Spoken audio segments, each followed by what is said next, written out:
There we are. Hey, Glenn. How you doing? Ah, good. You can hear me. I that can hear was you. that was a test. it Right, right. And you looks like got it. looks like my camera's frozen on the iPhone. Let's try this one. There Hmm. we go. There you go. Better. Ah, That works. Happy Thursday. I know. Can you believe it's Thursday again? Already. Crazy. Look how much my beard's grown already. It's Thursday. The week is moving along. But that just well, means it's time to talk some more IT. I swear, weren't you shaved on Monday? Not really, no. I mean, I want to say, let's see. I know I shaved before 2 weeks ago, before the show. I don't think it's a full 2 weeks, though. I think I shaved somewhere in the middle there. But, yeah. Problem is it's all white, so you can't really see the bottom at all. Yeah, from back here, I can see the mustache part, but I definitely can't see the, the goatee part. So the fact that it's all white down here doesn't help.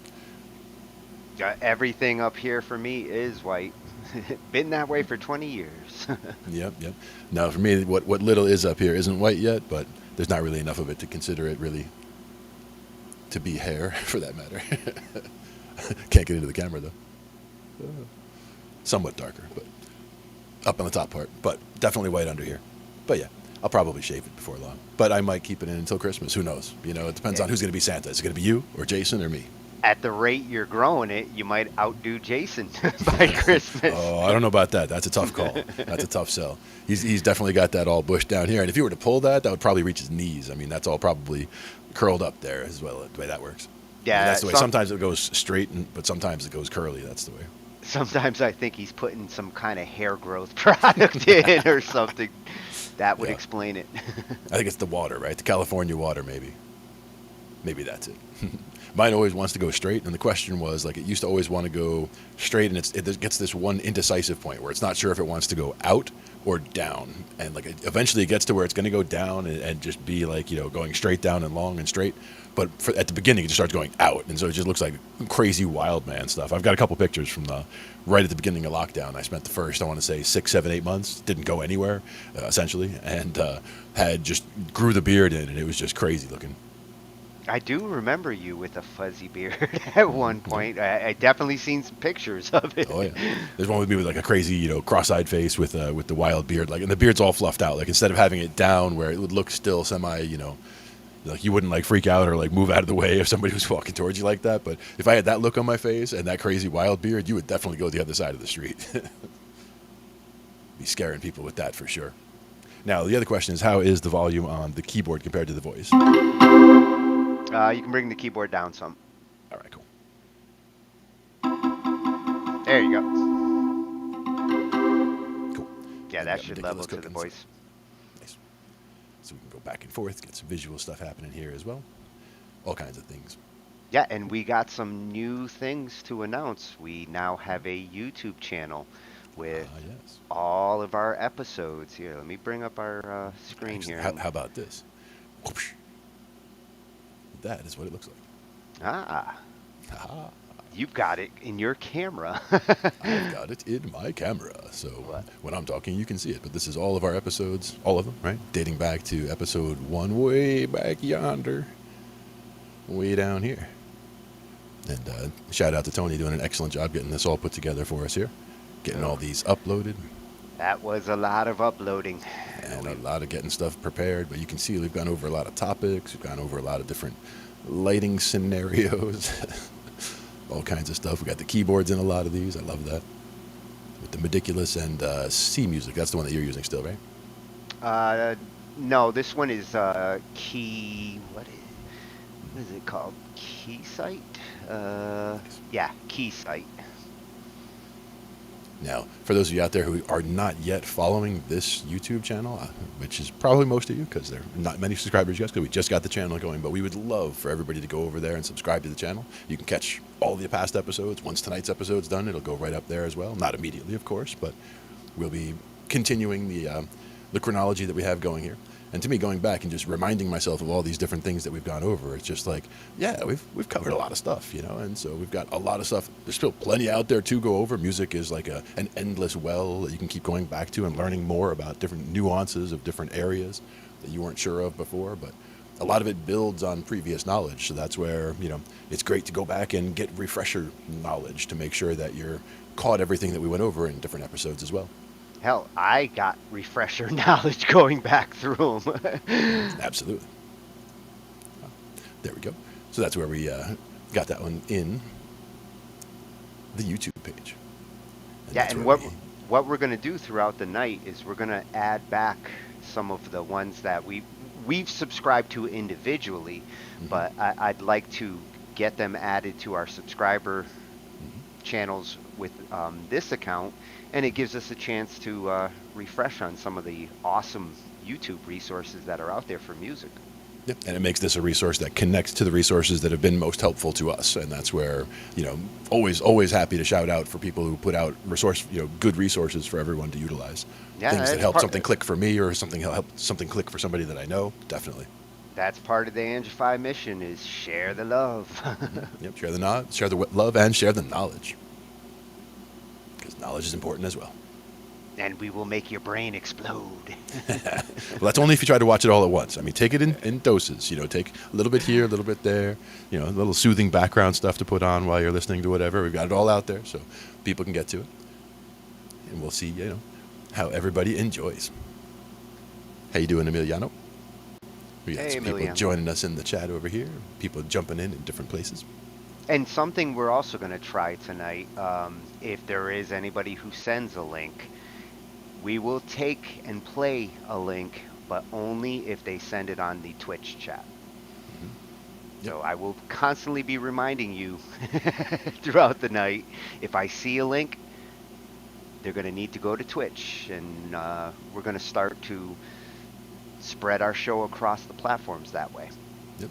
And howdy to Calvin over there, over on Facebook as well. Get everybody all up in their seats and ready to go for the evening. Facebook will be coming, probably on a Friday. Yep. Everybody doing their thing. So we had a bunch of different things that we can go over for this evening. Some of them are videos that we talked about previously, and some of them are ones that are just general principles that we talked about within a couple of those videos. The one that we watched the other day was on secondary dominance. That was definitely some eye-opening stuff. I really enjoyed that. That was something that gave us some information on if you're looking at a chord progression and something seems out of place, like you know pretty much how you make your diatonic chords, and you know about your 1, 4, 5, and all of a sudden somebody throws in a 2 and it's major, and you're like, wait, you can't do that. That's not allowed, because there's notes in that chord that don't fit necessarily in that key. And it turns out that what they're doing is borrowing chords and doing things like the secondary dominance, where they're going to use the, for example, you can use the 5 of the 6 or the 5 of the, 5 of the 2 or the 5 of the 3. You can pick one of the other tones that normally might be minor, normally might be major, but you can use the 5 of that chord, make it a major or dominant chord, and go from there. And that's where you can get some interesting changes or some interesting elements added into your chord progression, where normally you're stuck to your normal, you've only got those 6 essentially chords to pick from, because we're leaving the diminished out because we don't like him. We leave him out. He's an asshole. He's an asshole. So we just pick those other 6. We figure out 3 major, 3 minor, and we work with those. But in this case, you can actually, you can jump in where, if, let's say you don't want to jump to a minor chord, but you want to use more than the 1, 4, and 5, you can get other major chords in there or dominant chords in there by using secondary dominance. In a lot of cases, they try to pull to the note that they were coming from. So if you were in the key of C, and you're playing with just a regular C chord, if you wanted to pull in a 2 major chord, normally doesn't go, because you got that F sharp in there that wouldn't normally be part of your C major scale. But they're treating that because that's the 5 of the 5. So if you looked at the 5 chord as G, and then the 5 of that G is the D, and that's where you would end up with getting the 2 major out of. And that would be considered the borrowed chord. That would be considered a secondary dominant, because we're going to the 2 of the, the 5 of the 5. And it is a borrowed chord in terms of it's not part of the normal. You're really borrowing from the G, not the C. That's right, from the scale of G, exactly. Yeah. Yep. By taking the 5 of the 5, we're saying, go to the scale of the 5 chord, which is that G, and then borrow the 5 chord from there, which is that D chord. In the same way, if we wanted to make that major 2, that's what we just did, but if we wanted to make the major 3, so we wanted to make an E major, so we're in the key of C, and you want to get that E major, and that G# sharp doesn't sound like it should be in there. But the way that would work is because that's pulling the 5 from the 6 chord, which is the Keep A. keep hitting that chord for a second. I don't know about you, Rough Guitar Studio, but I do hear this on both sides of my headphones, so you might want to check your headphones there, because that's stereo to me. Okay, good. Because I have had that issue in the past where there was something going on crazy with the wiring where I was only getting one side or the other. But if you're No, hearing no, it stereo, that means we're good. I can. Yeah, you're the one who called me on it last time, so Yeah. so you would know. But going from the A chord, then, if you're going from that A minor and pulling the 5 from there, you'd be going over to the E, and then you're pulling that E dominant or E major chord from there. And we don't have to get deep into the theory on that, but that was just one of those where when you see chord progressions and you see chords that are surprising you, like major chords where there should be something different, or chords that are in the wrong order, a lot of times they're using a different mode. So if somebody's playing in Dorian mode, that means you'll get the chords in a different position than you were expecting them. You wouldn't have a 1 and a 4 and a 5 all being major anymore, because Dorian, you're starting on the 2 essentially from the chord. And So the everything bigger gets shifted question over. is, what does it sound like when? Right. Do you know when you hear a borrowed chord? Do you recognize it? A lot of times it'll be when your ear notices something that, oh, that's not what I heard, like, that's not what I expected coming there, but it's also not something that like train wrecks it. It's not something where you go, ooh, where did that come from? But it's more, for example, if you're doing a 1, 6, 4, 5 in C, you're going from that C to the A minor to an F to a G. But if all of a sudden you were to put in, we're going to put the 5 of the 5 instead of that G, so we'll put in the D major, let's say. So we go from that C to the A minor to the F to a D major. Oh yeah. The D does let you know, like, Because that F something's sharp is in there. different. And you go, oh, that's not supposed to be there. So that's one. And technically you're playing in a Lydian mode where you're doing a sharp 4. Like C Lydian would be all the white notes with a sharp 4, which is that F sharp, which turns out to be the same as playing in G major, but starting and emphasizing on the C. But that's just one way of pulling it. And you wouldn't necessarily do it in that particular progression, but that is one place where you wouldn't expect a D major to show up, because it's not one of those diatonic chords that you would expect to find there. But it's allowable, so to speak, because you're pulling it as a secondary dominant. It's taking the place of one of the other chords, and you're just putting the 5 in its place. In that same thing, if we took a 1, 6, 4, 5 in C like that, but instead of replacing that one, we'll replace the A. We'll replace that A minor, which was the 6. So we go from the C, instead of going to the A minor, we go to the E major, and then the G, or the F and the G. And it turns into a big climb, because we started from the C, and then E major, and F, and G. So that one has kind of a different feel. Like you wouldn't expect to find that, because that E major doesn't seem like it would belong in a progression that starts in C major. But it's good when when it fits in there, and if it feels right, that's always good. Well, I do hear the unusual sound of that chord in the progression. Yep. A 164 is something that, burns into your ears after 1,000 songs being used by it. Yep. And I was also playing those in root position, so you'd hear it going from the 1 to the 6 is a big jump up when I do it up like that. So going from that C up to the A would be all the way up there, but you can also go from the C down to the A. And in that case, it's two of the notes are the same, but when you jump up high like that, it really just sounds like an entirely new chord. When if you're down here, you're just shifting one of the notes, and it sounds more like you're adjusting that chord to make it the other one. But that is where, depending on which inversions you use, you can make that all completely different. Because the 6, 4, and 5, you would figure are all in the same place, right? So the 6, the 4, and the 5, if you were using those. So if you use a 1 that stays in that area, you could use this one, which has the C on top and the E on the bottom. So that if you're starting with that one as the 1 and then doing the 6, 4, 5, you can just do it from and even with the 6, you could do an inversion to stay kind of in the same neighborhood too. From the 1 to the 6 to the 4 to the 5. So you're keeping it all in the neighborhood. It sounds like you get that little bit of melody, or the melody note is kind of pushing along.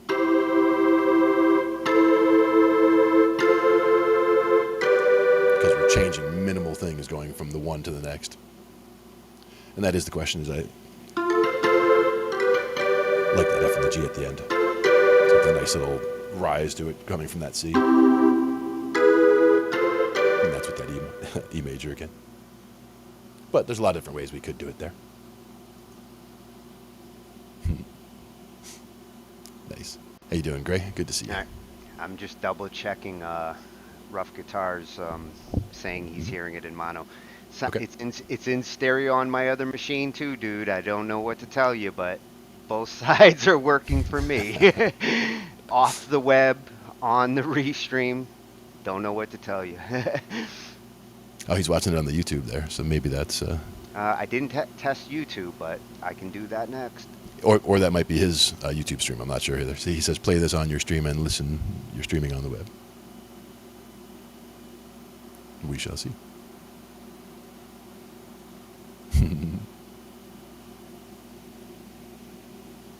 So far, I think we're okay though. And I see Tony talking, but that could be a moment ago. So that was just me checking back on what we were watching there.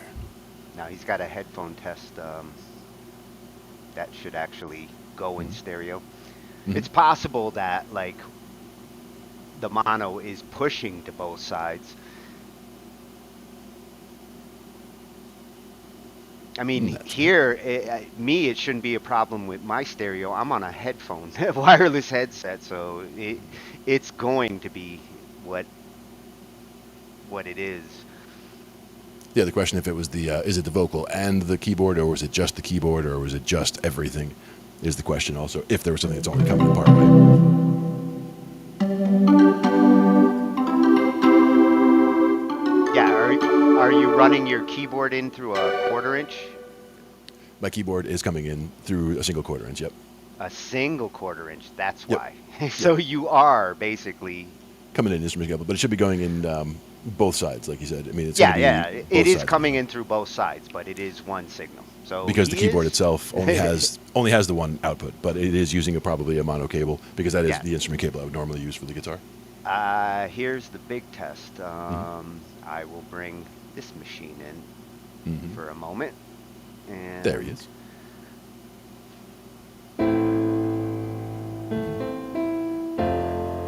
I definitely hear that across.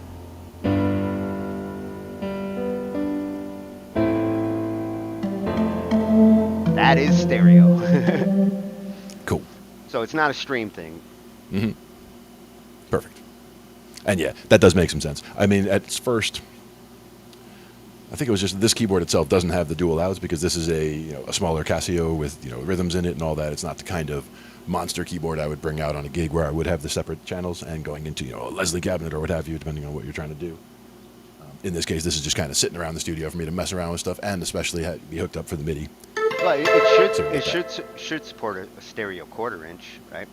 Yeah, it should. Yeah, it's just now that he mentions it, yeah, it's like I don't have a stereo 1/4 inch that I would normally use for that. Shit, man, I wish For this. I got a bag of them in the other room. Yeah. Those are the ones that are always like somebody pulls that out for an instrument cable and you're like, not that one, right? I mean, you can get away with using it, but better that way than the other way. Or no sound at all. Mm-hmm.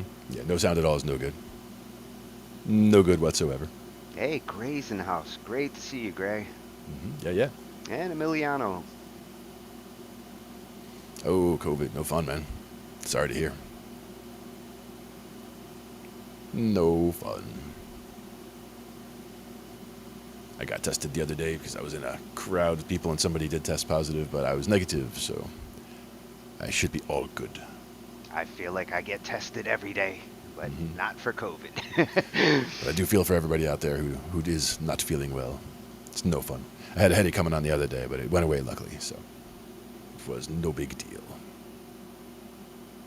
It all depends on what's happening, Now, we had two that I was looking at for tonight, actually. One was on the cocktail piano improvisation, and that had some really good some insights. I don't know if you checked that out too much or if you saw any parts of that.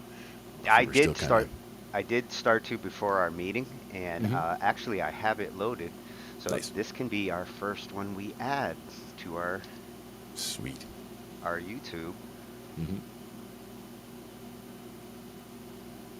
We bring We can, that over. yeah.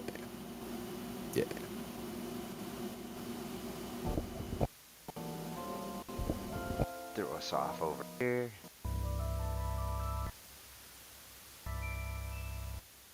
And this is piano group on YouTube.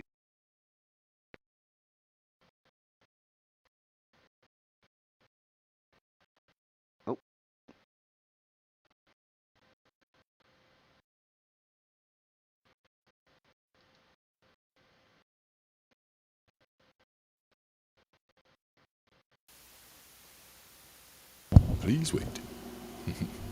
Ah, am I back? Please wait. There. Yeah. I made my connection blip by There. doing that. All right, you can hear me? Yep, I can hear you. I keep muting myself so I don't have any background noise coming through. Yep, I can hear you. I keep muting myself so I don't have any background noise coming through. Okay, so we've got Piano Groove over on YouTube, and these guys are definitely worth subscribing to.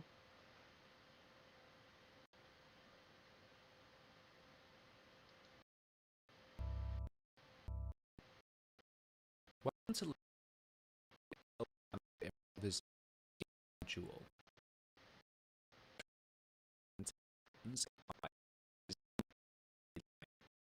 Do this by isolating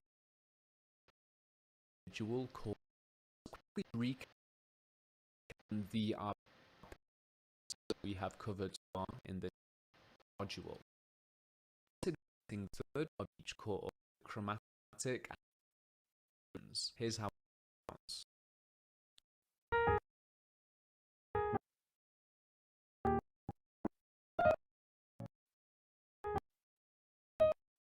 Just at my right hand.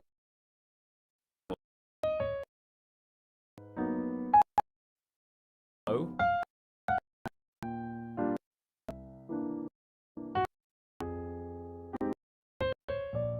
Now let's target using an enclosure.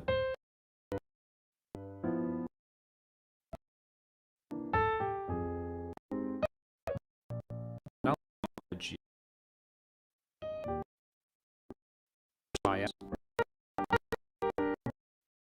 and then just my right, still resting on the thirds.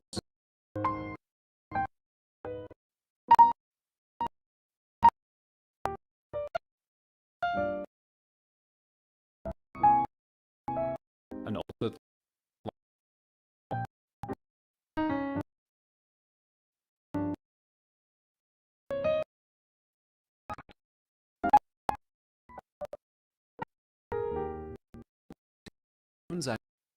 and utilize are two of the most drills. You will the same targeted those sevenths in the lesson. We can alterations over these alteration patterns and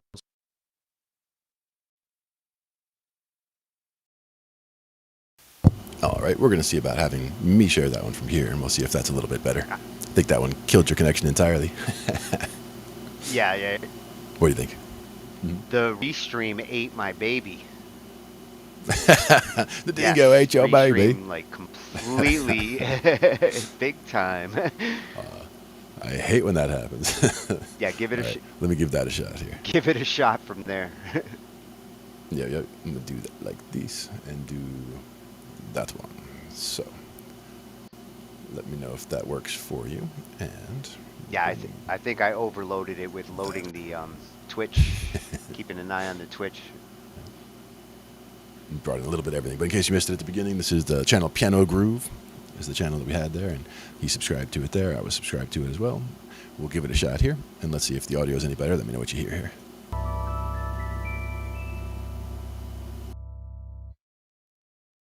Welcome to Lesson 5 in our Cocktail Piano Improvisation module. In this lesson, we will create interesting colours and tensions in our improvised melody lines, and we will do this by isolating the individual chord alterations. So let's quickly recap the chord tone drills and the arpeggio concepts that we have covered so far in this module. We started by targeting the third of each chord with chromatic and diatonic approach patterns. Here's how it sounds.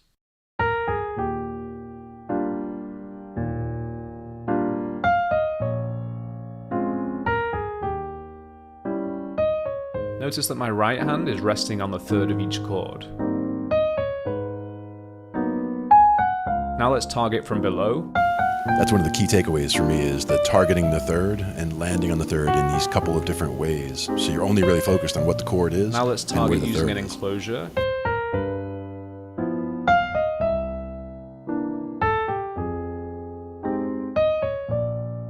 Now let's introduce some arpeggios.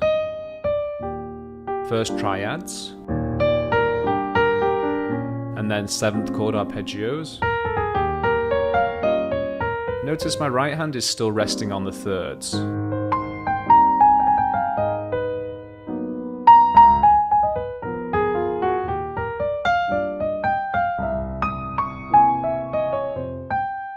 An altered line.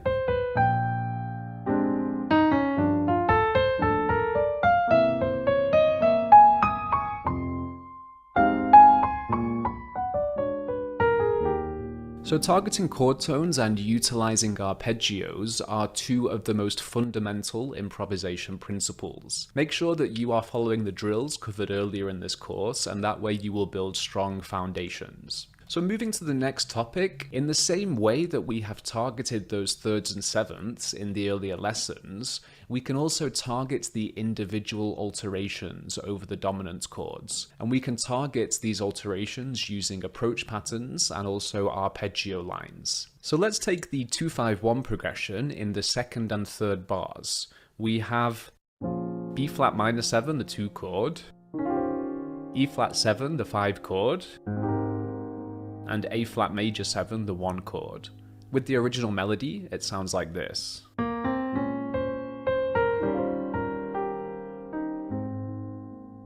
So how can we create our own improvised melody using the chord alterations over the 5 chord to add extra color? Well, the first thing is to identify the chord alteration. So here is E flat 7. Let's play the Mixolydian mode.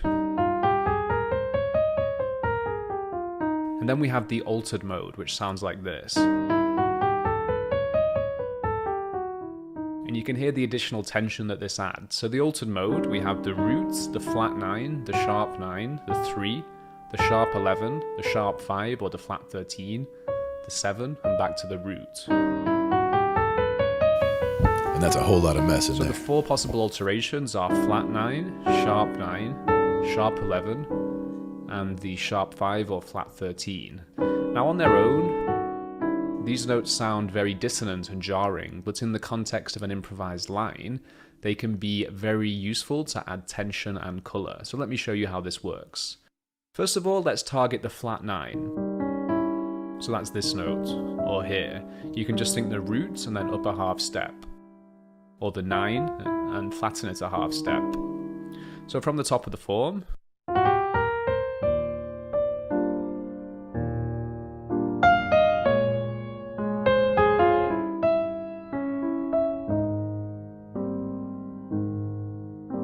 so there I played an arpeggio. What I'm thinking is the B flat minor 7, B flat minor 9, and then I'm just thinking of these possible arpeggios, either the triad or the 7th chord.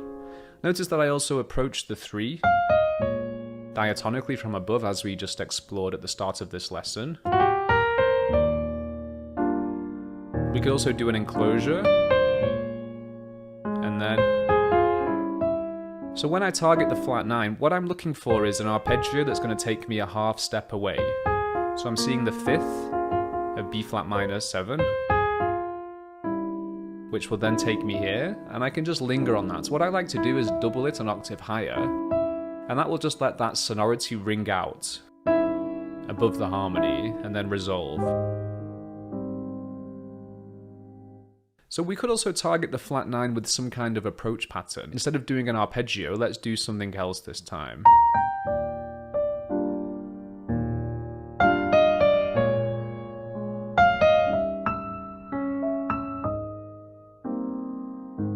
So there I'm still thinking of this note, the flat 9, but I'm thinking to target it with an enclosure. So a half step either side. And that works very nicely. So let's move on to the next alteration. This time we will focus on... Let's do the sharp 11 now. I'll explain more about the sharp 9 in a second, but now let's focus on the sharp 11 extension. So from the top...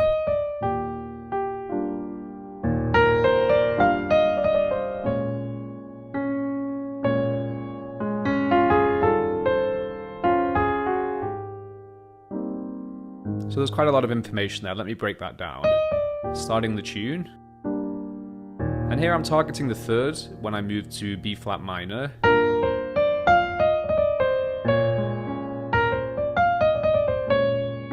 So notice in my left hand I can play just the shell, root and 7. I can play a 10th interval, or I can play a stride.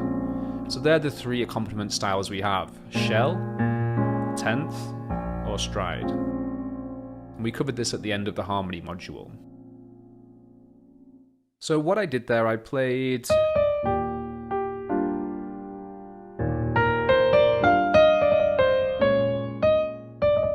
an enclosure around the third of B flat minor 7, and then again I'm thinking of this arpeggio, but this time I played like this. I also added the 9 for colour, so it's optional, but it just adds a bit more colour. And then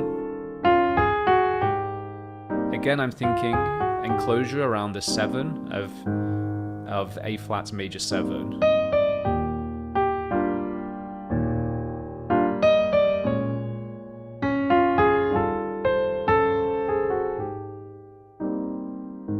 So that's with some kind of arpeggio. Again, I'm looking for a half-step approach. We could also play an enclosure.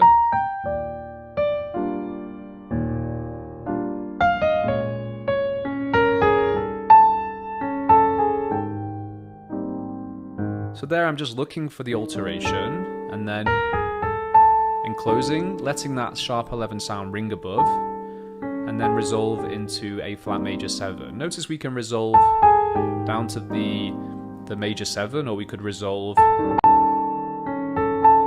up to the 9. So most of the time when we play these alterations, E flat 7 to the flat 9 wants to resolve down to the 5 or up to the 6.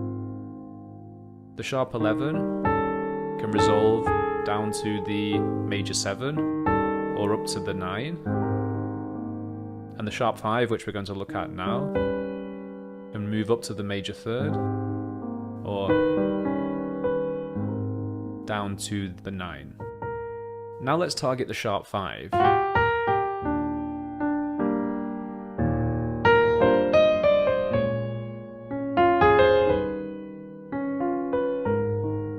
So there again I'm thinking of that arpeggio shape, but I'm looking for the note in the arpeggio which is adjacent to the alteration that I'm trying to target.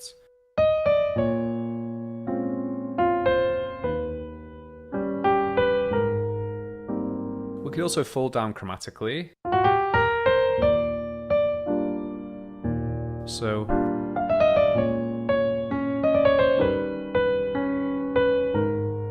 there we have this descending line.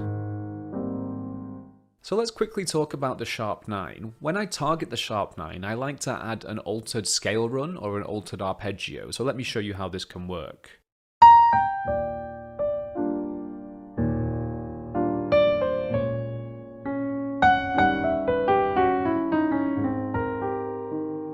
So there I played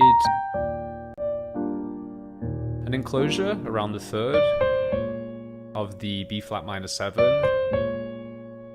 and then I played sharp 9, flat 9, sharp 5, 3, sharp 9, flat 9, and you can resolve here or here.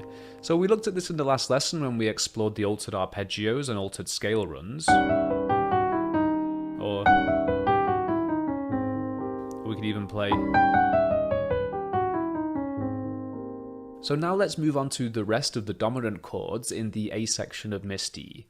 I will play through first and then we will slow it down and I'll break down what I'm doing. We will move through these chords a little faster than we have so far, just so that we can get through all of the dominant chords in the progression. So from the top.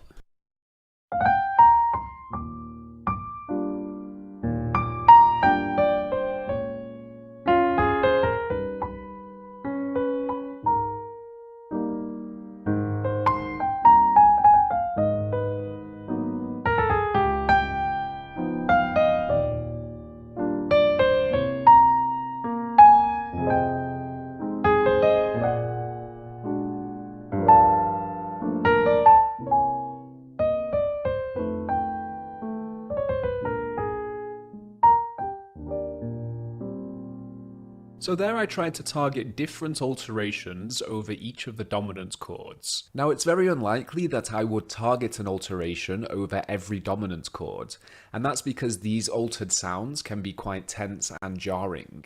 So instead, just think of targeting alterations as one of the many tools in our improvisation toolbox. So let's break down exactly what I played there.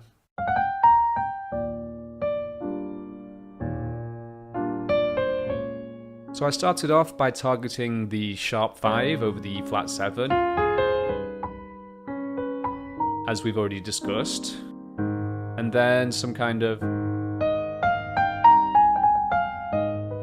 fill to take us into the 3rd of A flat minor, and then, if I remember correctly, I targeted the sharp 11 over D flat 7. 1, 2, 3, 4, sharp 11. And notice that I approached it chromatically. And then I resolved into the 3rd of E flat major 7, and then I believe I played a flat 9. So it can be nice to target the alteration and then come up and hit another chord tone. So there, you can do it like this, enclosure or chromatically. And then I played just a regular F minor chord. And here I'm thinking this movement. So F minor 9 to B flat 7 with a sharp 5. And all that happens there, those top 2 notes fall down. And then I repeated that same thing. So G minor 9 to a C7, this time with a sharp 5 and a flat 9. So here I'm looking at this G minor chord and all 3 top notes are falling. And then I targeted, again I'm targeting the sharp 11 of F7 and then coming up to hit the 9, because that sharp 11 is part of this upper structure triad. Check out the lesson on upper structure triads for more info. So it's nice to play the sharp 11 and the 9, and then to finish, just 2 chord tones. So I hope you have enjoyed this short lesson. I'd like you to experiment with the sounds of the different alterations. For every dominant chord in the A section, I'd like you to work through each alteration one by one, using either an arpeggio-based approach or a chromatic approach pattern. Once you have practiced this material, you will have a much better idea of the sound of each alteration and how we can use them tastefully in our improvisations. In the next lessons, we're going to focus on blues scale improvisation and Yeah, there's a lot of material in there, but the idea is listening to how beautifully it all comes together and how some of the ideas are quite simple in terms of using the enclosures around certain notes and just certain things, certain ideas that are being used that make a lot of sense in that context. Oh, and he definitely has me thinking of different approaches. Like the whole lounge music thing, I never realized it's all about like just doing the chords with your left hand and letting the right hand kind of sing like a lounge singer. Yeah, that one point that he brought up earlier with the stride, the 10th, and the shell being the 3 that he had picked, or for the basically the left-hand approaches, where the shell was sitting on, I believe he said, was the root and the 7, and then it might have even been the 3 and the 7. I'd have to double check that for the shell chord. For the 10th, he's using the 10th, which is basically what I was saying with my hands. I do from the C to E, the above. That's a 10th right there. So like he's doing that with a 5 in the middle. Hands. Yeah. So that's what these do. I can get to the F, but that's not as useful. The 10th though is quite nice. When it's played cleanly. Of course, that's messy. Well, I liked how, as he was going through the example, talking about the different targets, like whether, Yes, you know, targets. the 9th, the 7th, the 5th, as he was playing with the melody and going through the different targets, really useful for like melody writing. Targets and methods as well. Methods for targeting the things, where basically just going even in a simple chord progression to start out with, whatever progression you would normally want to go with, targeting the 3 with the right hand, always trying to land on that 3. So if you're playing C major, you're trying to land on that E. You're playing D major, you're trying to land on that F sharp. The idea is to focus on and land on that 3rd And part of the idea there is the third is kind of what gives you the character of the chord. It tells you whether it's major or minor. And if you're playing in a band scenario or with any other instrument, if there's a low end being covered by a bass or a low piano or whatever, they're already covering the root down low. So by you covering that third, you're basically, you and the bass are telling the world what that chord is, because you're telling it the flavor and the bass is telling you what the basis is. Now, what was where up with that modes, that scale that he was using that was sharps The altered and scale. flats? Well, Yeah, yeah. sharps and flats, man. What's going on there? Flat 9, sharp 9, and sharp 11, and the sharp 5. He was throwing in basically everything, all the different alterations that you could throw in, and kind of throwing them all in at once as a way of adding tension. Essentially, we're talking tension and release is another video that we will watch at another time. But it's another hugely important topic. This one was a lesson. I'll try to remember who it was by, but it was focusing on Trey Anastasio from Fish and how certain things that he uses to cause tension and release. Because sometimes his tension, he can build tension, then go release, but they could also go release. I mean, there's a bunch of different ways of building it up and crafting the song to make the audience want to come along for that ride, And that is the purpose of tension and release in music, is to bring that listener in and to have some contrast. Gently land their ears back to the chord they want to resolve. And some contrast too, because if everything was just happy chords all day, there's no sad, then the happy is just, eventually the happy just gets kind of silly. It's like, oh, another happy, whatever. But if there's happiness and sadness or darkness and then, sorrow, whatever, like you're kind of bouncing around the emotional spectrum with the different chords and different feels you're getting, and tension and release are a huge part of that. Yeah. I still am working on, getting, utilizing that more effectively in songwriting. Because, and even just in melody, somebody says, "Hey, take a solo in A minor." It's like, okay, I can physically play notes in A minor, but do I have a good solo, in mind at that moment? And it's not that I have something specific, this roadmap for a solo or anything. It's more just start with a note, and what do you feel? Higher, lower, faster, slower. I mean, just go with what you're feeling. And some days you're feeling it, and other days it's like, and it doesn't come out the way you want. And some musicians soloing for some it's very natural, and for me, like, soloing is not a natural thing. I always feel like, oh my God, the lights are on me when I try to solo, and I get self-conscious trying to solo. I'm more of a chord player, rhythm player, and that's my comfort zone. For me, it's more if it's a song that I know that they're going to want me to solo on. Like if I know before we go into the song that I'm going to be playing the solo on that song in this position, this part of the song I'm going to be called on to solo, I will work on that song and those parts because I want to know that chord progression through that part like the back of my hand, so that I can find it very easily in different places on the neck of the guitar. And it's kind of important that or bass. Hey, or bass for that matter. Bass is solo too. They just have different reasons for bass solos than guitar solos. For the first 10 years I was playing bass, like if anybody ever asked me to bass solo, I'd be like, no, no thanks. You keep going. If I were to get a bass solo, I would basically just play the same line I was playing already, but play it like louder or more in a slap style or something, just something a little bit more dramatic, a little flair, funkier. Yeah. But the thing is, just because if you try to, like, as soon as I would take myself and say, okay, I'm going to solo now, and all of a sudden I start thinking like a lead guitar player essentially, and it just doesn't go. Like you don't meld or move smoothly from the bass line that you were doing into a solo that sounds like a lead guitar solo. Like the solo that you do on the bass should incorporate the groove that you were using, because as soon as you stop doing that groove, it goes away. Like the key example was Brick House. Like if somebody says, "Hey, take a solo on Brick House," like if you're going around with that Brick House line, as soon as you stop doing that line, if it's not part of your solo to incorporate that line, the song falls apart. As far as that's not there anymore. All you got is little horn blasts and little chirps on the guitar, but you're missing the whole core of that song is that bass line. So if somebody says take a solo, you've got to incorporate that bass line in your solo. So that's the key takeaway for me on that. And it was one where I still have trouble with it. I mean, I still work on it all the time. And that's why a lot of times people tell me to solo, and I'm like, no.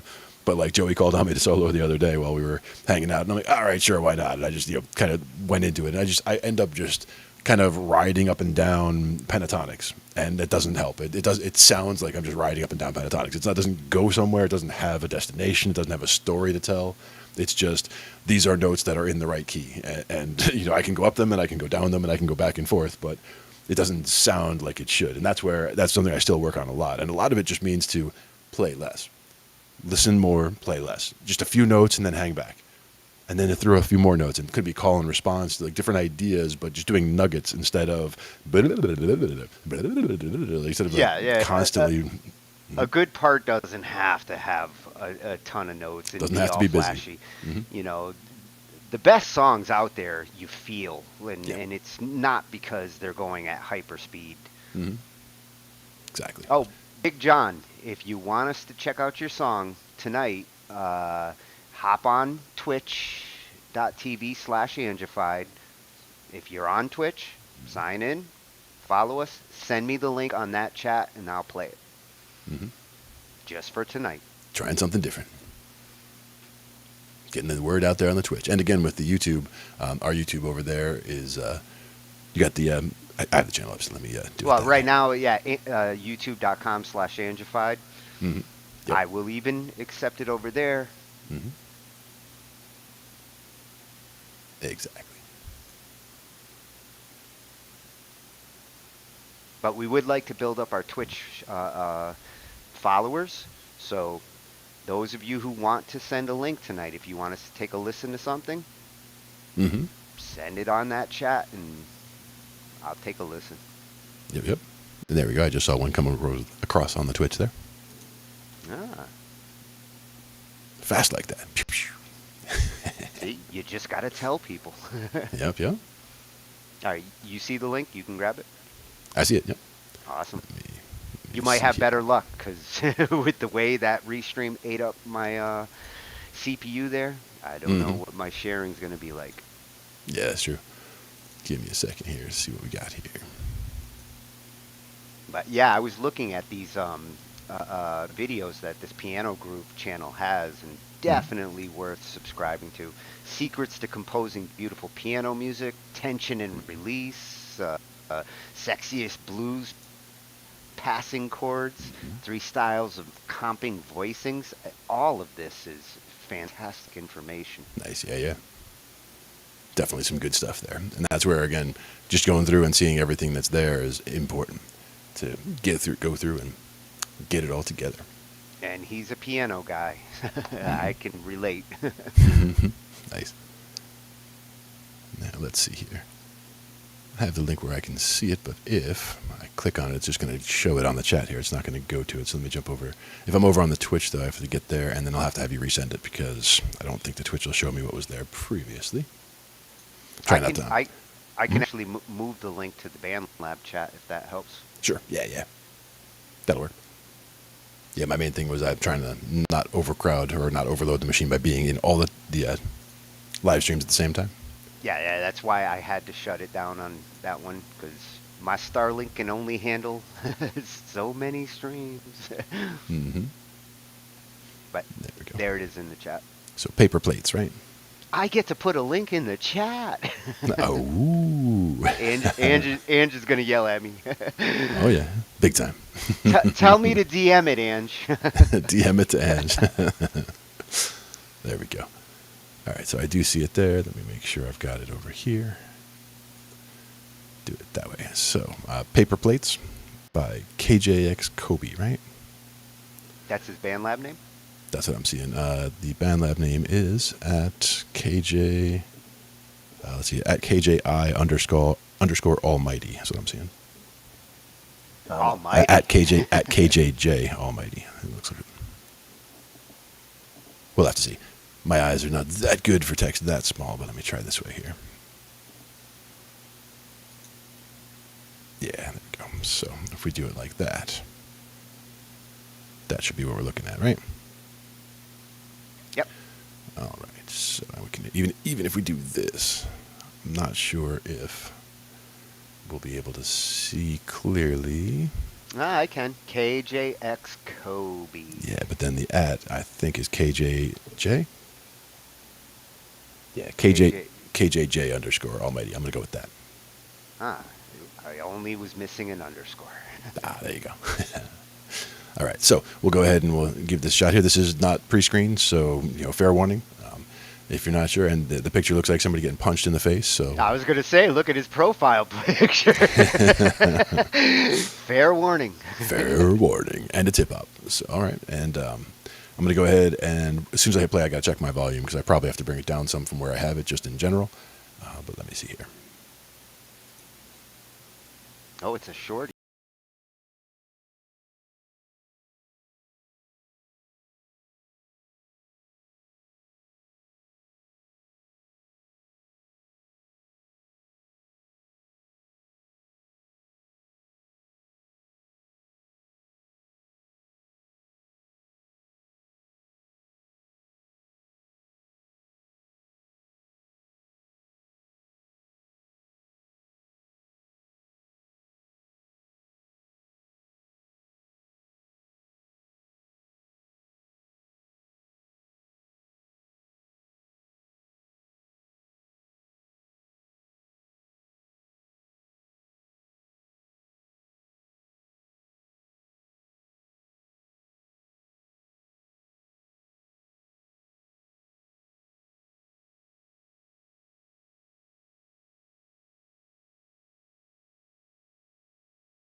Yeah, and with a good fade out and everything. Yeah, solid. I like it. And a kind of a tease at 125. That's enough to make people want to go hear more. Yep. I like the bass in that. I like the violin in that. I like the timing. I like that nothing is super in your face trying to do anything crazy. It's all nicely fitting together. Yeah, I nice like a choice lot of about that. beat approach. I like the beats that incorporate traditional orchestral instruments. You can throw violins and Oh yeah, strings into anything. definitely. I got to get the air on here for a second. Hang on. And it always gets my ears' attention when I hear violins. Absolutely. Even when they're like scary violins, I love all of them. Yeah. And for that, you get the pizzicato, right? Little high stuff in there. Yeah. We just Thanks missed the to, season for that too. A couple I of was days. gonna say, thanks to October, like I was hearing all sorts of creepy strings. Yep. And that's where October is one of those places where, like, I really love October when it's coming, and then it shows up, and bam, it's gone before I even know it. It's like I'm working on songs like Spooky and other things that are like fun to play at that time of year. Sometimes I want to say we did the Monster Mash one year just for fun. I mean, we did a Halloween gig a couple of years back, and we were preparing over at the drummer's house the one day. And I want to say when I went back through the recording and was like cutting it up into individual songs, we ended up with something like 49 songs. I was like, what?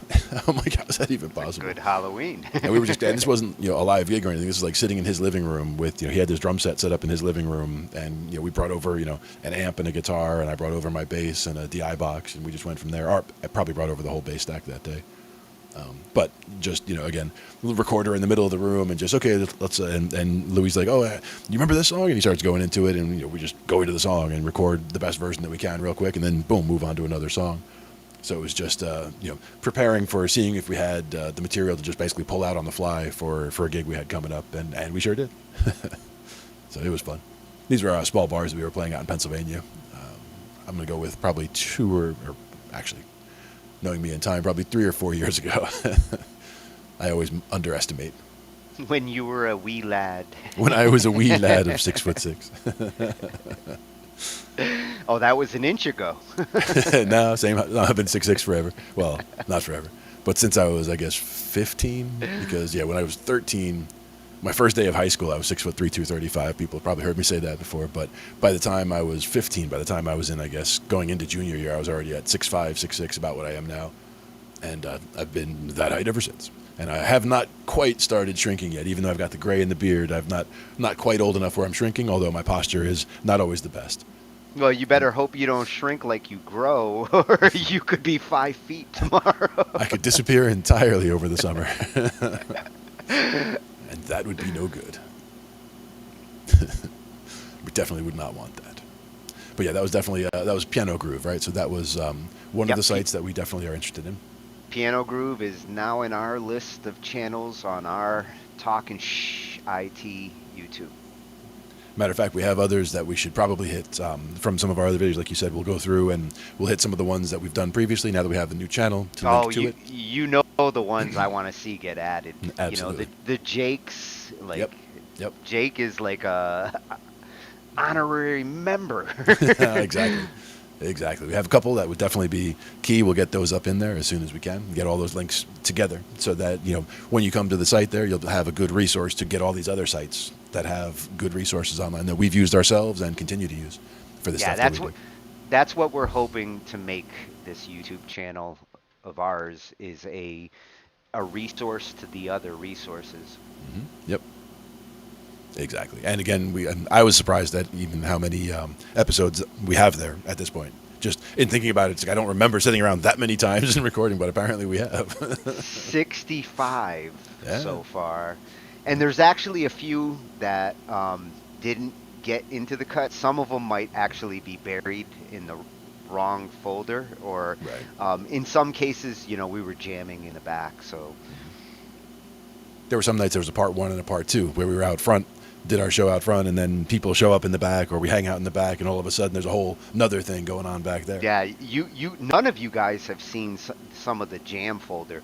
I got a jam folder with at least 30, 40 different nights and recordings Nice. that have just been waiting to come out. Yeah, yeah. And we got to get some more of those jam nights going. And that's also where the different toys that everybody has. And if you get new toys and you're trying to set them up, and that's perfect times to come on or to go over those things with us are on Thursdays. But there's other times too. We could do pre-records of us going through things together. We could even just do it as it could be informally. It doesn't have to be recorded. Get some things together, look at the toys, figure out how best to use the toys, because everybody using their toys more effectively makes everybody better at music, and then everybody makes better music.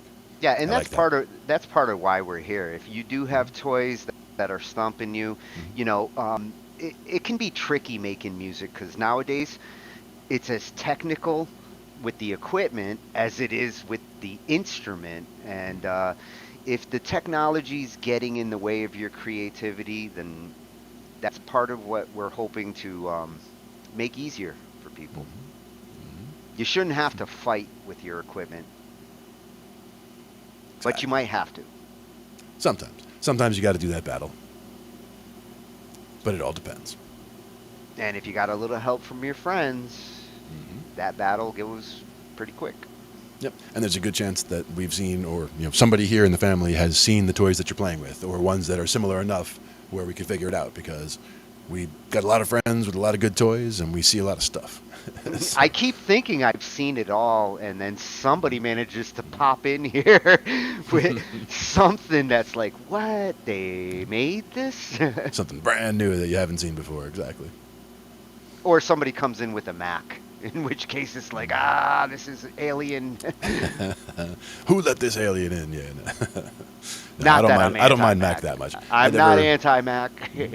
I never used it that much, so I don't claim large expertise with Mac, but even in corporate environments, I had to support them enough where people would have, MacBook Airs and whatnot, and we would have to use them at least to the extent of being able to connect them up to, a projector screen, for example, so they can run a presentation, or, be able to troubleshoot when they have minor issues. But I will say that the Macs didn't really have large amounts of issues that No. in the way that the regular other machines would.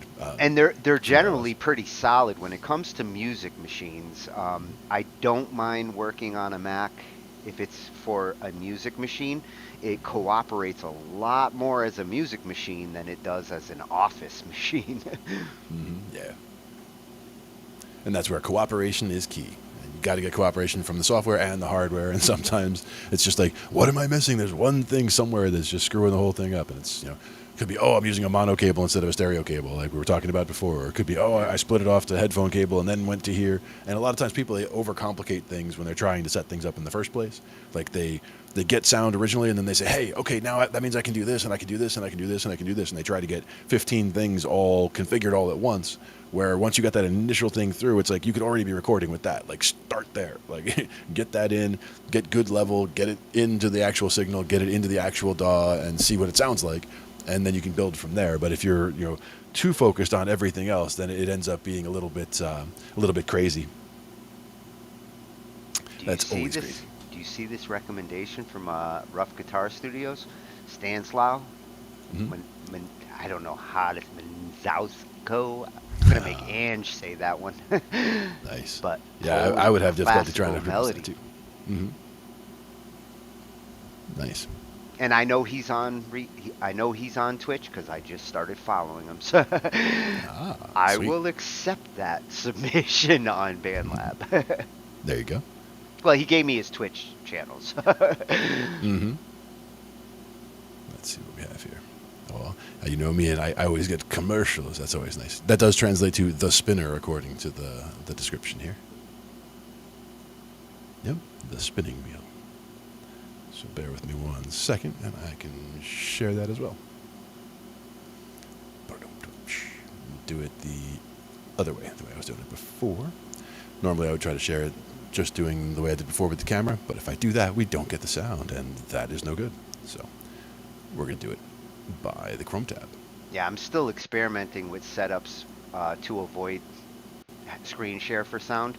The VB meters, something we're going to cover sometime in the next couple weeks. Very important program on the Windows side that does allow you it gives you a virtual mixer and allows you to route your sound in a way you typically can't. Mm-hmm. So we will be looking at that in the future. And this is the spinner. Once I get it smoothed out on these machines and one of Ange's. I'll give it a shot. Praznitska. Ah, As close as I'll get for now. I'll take your word for it. Praznitska. Something at the beginning I'm definitely getting wrong, but we'll see. Here we go.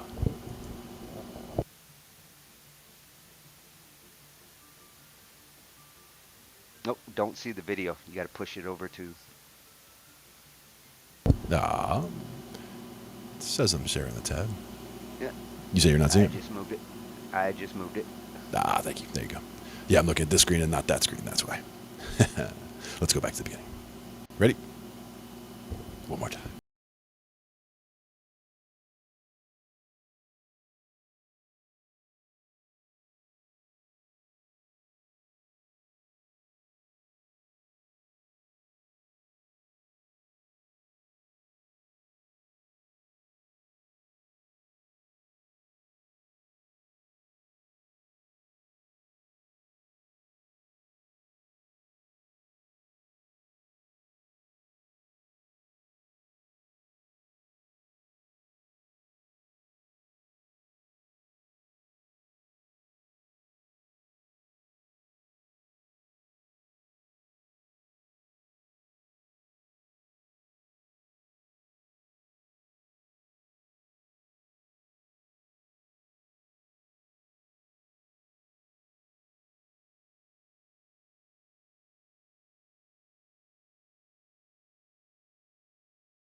That was beautiful. I like that a lot. I like the arrangement. I like the way that it actually goes as far as the instrumentation. It's definitely cool. Oh, that got my piano groove totally on. I even like the visualization. I'm not sure if you saw that, but on the arm of the person, they had the graphic EQ showing on there. So like, if it was a high note, it'd be way up by the fingers. If it was a low note, it was up by the shoulder. That was pretty cool. Well, I noticed again the left hand dominant chord player in that style, just like the piano groove. The left hand is doing all the chord work. I really gotta get my left hand in shape to keep up with these guys. And a lot of that, I mean, I'm not sure how much in that one particularly, but it can be not cheating, but using the pedal as far as hitting a chord and using the pedal to maintain. And that's where that stride piano comes in. Like, that's where you're hitting that very low note, holding with the pedal, and then jumping up to a chord. So you're actually getting a deep note and another chord in the left hand. Well, it sounds like he's using that pedal that actually does like half sustain, half mute, because like the left hand was like hitting nice muted chords, and the right hand was just kind of sustaining out and floating. Yep. When you use the pedal in the middle, you're getting whatever you hold down right now will sustain. What do they call that one? Sostenuto, I believe. Sostinato. Sostenuto. Yeah. Whether it's sostenuto or sostinato, it's probably sostinato. You're probably right there. But that is the one where when you hit that one, whatever you're holding down right now gets held, and then if you repeat those notes, they'll still be open because those hammers are being held. But if you hit other notes, they just play like normal. So that's where you can get that one chord to hold and then do other things. It really Otherwise, works. if you It works good for that kind of style of piano playing. Yep. But if you were using the other pedal, then all of that fancy work on the right hand, all that fast note shifting, would all be going through basically, would all be very, very loud because it would continue to sustain. And as you're hitting notes repeatedly, they would get louder and louder and louder, and it would build and get monstrous. So that's where it's important to have those notes playing just regularly instead of having it sustain fully the whole time. Very cool, though. Yeah, thank you for sharing that. That is great stuff. Yeah. I'm always a fan of classical as well. I mean, I grew up with classical music in the house, so to me, anytime I hear, especially Chopin, but anything, any classical, just piano especially, is something that I definitely heard in the house when I was very little, listening to my dad play. See, ironically, I was the only one in the house playing classical music. I grew up with non-musicians. Mm-hmm. Yeah. Now, we had musicians in the house. We had musicians, in the family. We had musicians around. So I definitely had a lot of influences overall. A lot of, for me, what I was playing early on was keyboard piano lessons for the first, for 10 years or whatever up until high school. But I think I played trumpet for 1 year in fourth grade. Like, that was the one, brief interlude with the brass. So I get it a little bit when it comes to playing brass. I mean, there's only 3 valves, so there's only so much you can do with a trumpet in terms of it can only be so complicated. There's only 3 things you can do with the fingers, and then it's all lips and air. So it's how much you're blowing, or how hard you're blowing the air, and how tight you're holding the lips together, and the 3 valves. I wish I had tried brass when I was young. Those music opportunities to like learn a new instrument. Yep. I would have liked to try trombone. Yeah, trombone's a good one. And that's the thing, is one of the bands I work with has a brass section where they've got a saxophone, a trombone, and a trumpet. So I can I can watch and focus on any of them doing like the same lines. Like if they're doing those little blast lines, for example, I can see how it is that it's done on the trombone, how it is done on the saxophone, how it's done on the trumpet. So it gives me kind of a good get my bearings kind of on what's going on there. The trombone, I kind of get it. Like originally I would have assumed that it would be the longer you're making I'm not even sure what they call the curved part that gets, the slide, I guess, from that gets longer and shorter. I would think that the further it goes away, the lower the note gets, because it's a longer and longer tube. But it's actually the way the notes progress. It's like close, really? far, Reverse? Close. It's back and forth. It's like it goes close. I think it's like, let's say this is like 1. You go like 1, 2, 3, 4, 5, 6, 7. Like you're going alternatively. Think about it like the circle of fifths, where you're going like close and then far and then close and then far and then close and then far, in kind of a stepping pattern where you keep getting further away, but only a little bit at a time, where you're jumping and then jumping back, like 5 steps forward, 4 steps back. And then 5 steps forward and 4 steps back. 5 steps forward, 4 steps back. Think of it like that because you're going bum bum bum bum bum bum, but the notes just going da da da da da. With that slide, I mean, there's nothing in that slide that actually lets you know.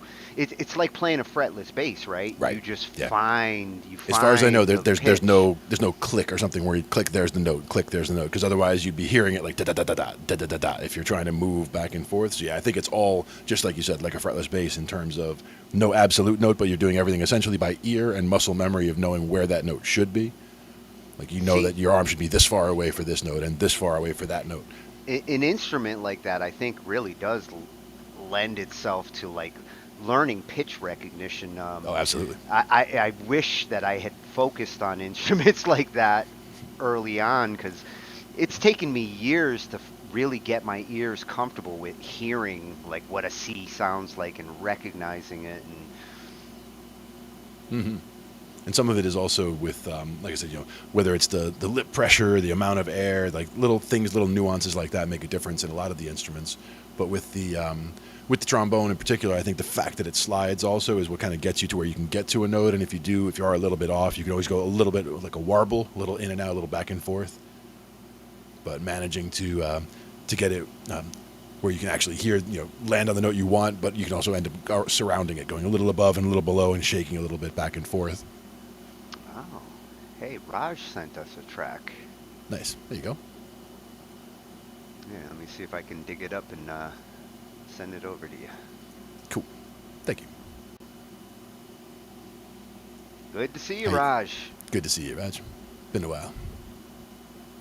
I just edited Bartok and IT's and uploaded it the other night that you were. Nice. Just like that. And I'll see if I can get it in the chat over here, and then we'll jump into it.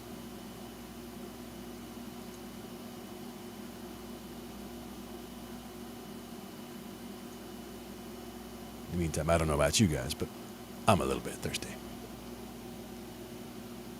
All right, I'll get this fired over to you. I'll send it over on the restream chat. Cool. Thank you. Oh, you sent me a join link, Raj. Ah, Tony's on the project. you're lucky I like you. Well, at least it wasn't a join Zoom link, right? I may have to play it because I think it's private. So I gotcha. Yeah, yep. But I do have it loaded up here. Yeah. We'll give it a try. We'll see how you do with your, is that on the studio machine or is that the, yeah. You just gotta share the other tab, I think. There you go. All right. Now this should be a little more gentle. And I wasn't sure also if it's a little bit lighter if you're doing just sharing the Chrome tab as opposed to sharing the whole screen or the whole window, because when you go to share there, if you just do the Chrome tab, it might be lighter weight. Yeah, in the other one, I was trying to play a YouTube video, so BandLab should be a little more gentle. Mm-hmm. I'm trying to find my restream tab. I feel like Jason now.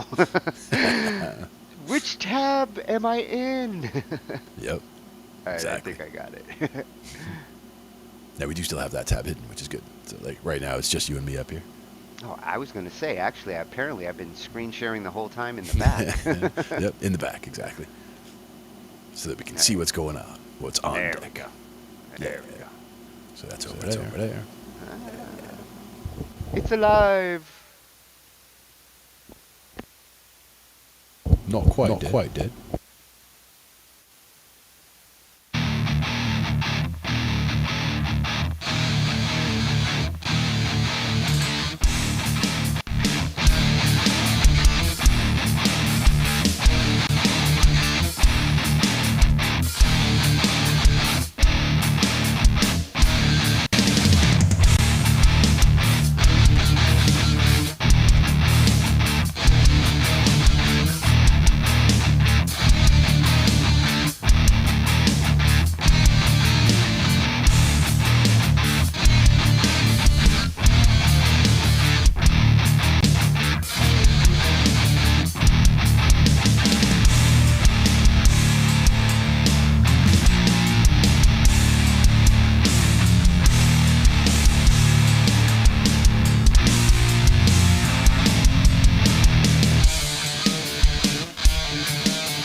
Oh, I like that little Raj.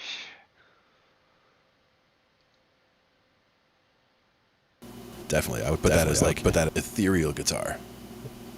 That tone that you had on there, very cool. Well, I like the beefiness as it was coming in. It gets you in that like riff, Hmm. and then the little layers of guitar work that he was putting throughout it. Nice compliment. And what Rough Guitar Studios was saying, um, you know, adjusting the panning on the drums there just to give them some dynamics, because a lot of times the drum kits have stereo dynamics in them, especially with like the MIDI drums, but getting them to move with the dynamics of the guitar panning does take a little massaging. Yep, yep. Otherwise, your MIDI kit is just like always hitting, that particular drum in the same spot in the stereo, and sometimes you want your drums to sway and move with everything. Hmm. And that was one where the oh, Sonatus, was that the one, surround sound, the one that you can literally draw out the path and have a Yeah, sound go around like that? yeah, yeah. One of the things I do with all my remasters is I will do at least two drum tracks and, different kits for different sound. And typically I'll take one of the kits that sits in the back Hmm. and I'll use the Sonatus Surround plugin. And the beauty of the plugin is you can draw a shape and not just left to right movement, but you can actually move in spatial sound, and you can make drums really kind of almost feels like you're standing in front of a drum kit and you can hear as the drummers like rolling around, and you hear the drums coming from different directions. Love that. And that's one of those where, when it's done well, like, I mean, there was a couple of Zeppelin tracks that really got that going with the whole surround and just makes you feel like you're surrounded and whipped up in a hurricane, for example, or a tornado, I should say, for Yeah. example, just whipping all around you. And sounds like that, things that can make you feel that way from a song, with headphones on especially, is the kind of thing that's just awesome. Like when I saw you using that add-on, I was like, yeah, that. I was like, that's Yeah, what you need to do. and a big key with that when I am using it for those drums Hmm. is synchronizing the motion to the tempo. Yeah, So definitely. whatever tempo I'm at, the time that I use to move it around Hmm. is mathematically proportionate to like Right. 80 BPM or 100 BPM. And that's why it doesn't always have to be one lap, but it could be once every 2 laps or 2 laps at a time or 4 laps, whatever. Like it relates though to the pattern Yeah, of the yeah. time, like you said. Whatever Yeah. lap it takes Hmm. goes to the synchronizes with the BPM. Hmm. Otherwise, it starts to sound crazy because Hmm. it, you don't have to be a professional listener like to hear chaos. Like if things are moving unsyncopated, it's it's easy for even the average listener to hear chaos when things don't synchronize. Hmm. Definitely. And that's one where there have been times where, when we were talking before about the stereo versus the mono, I had a set of one of my headsets was going bad.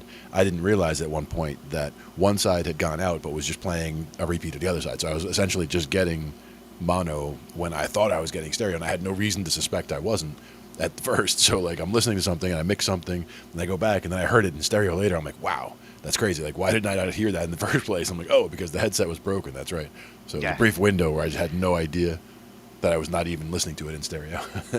I have like six headphones that are off in the back that'll never get used again because eventually they started flickering on one side or another. And with keyboards, when you're not getting stereo effect, I mean, it's the difference between a sound sounding the way it's supposed to and missing half its notes. Yeah, and that's key, definitely key. And again, with this Lit keyboard, this is me literally. just usually messing around. So I think it's usually, whether it's in mono or whether it's in stereo, it's probably in mono. But the question is, for most of what I'm doing, and the drums are probably still loud, but those are just little finger pads. They're Well, fun to and play you, though. you won't feel the stereo dynamics as much, say, on an organ patch as you would with like some of these piano patches.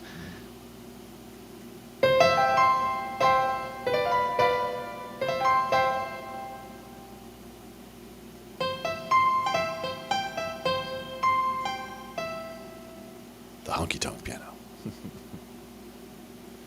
The electric pianos, I'm not sure I like them. They're a little bit too tinny, I think. On this one, a little too bright. See, I like more like the Wurlitzer, the soft electric pianos. What about the clav, though?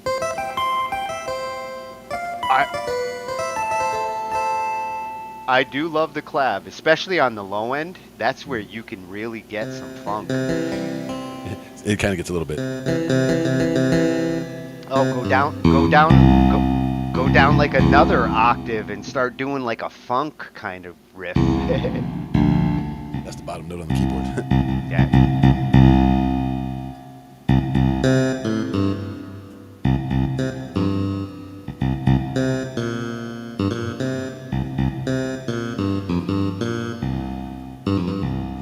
I definitely would have to turn more in my chair to get to the low end of the keyboard. I'm usually set up for up here.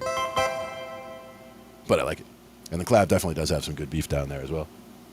But like you said, it's trying to do that with the left hand can be a little tricky. So a lot of times I would do that as a separate layer and do the right hand and get that in, you know, doom, doom, doom, doom, doom, doom, like get whatever I'm doing.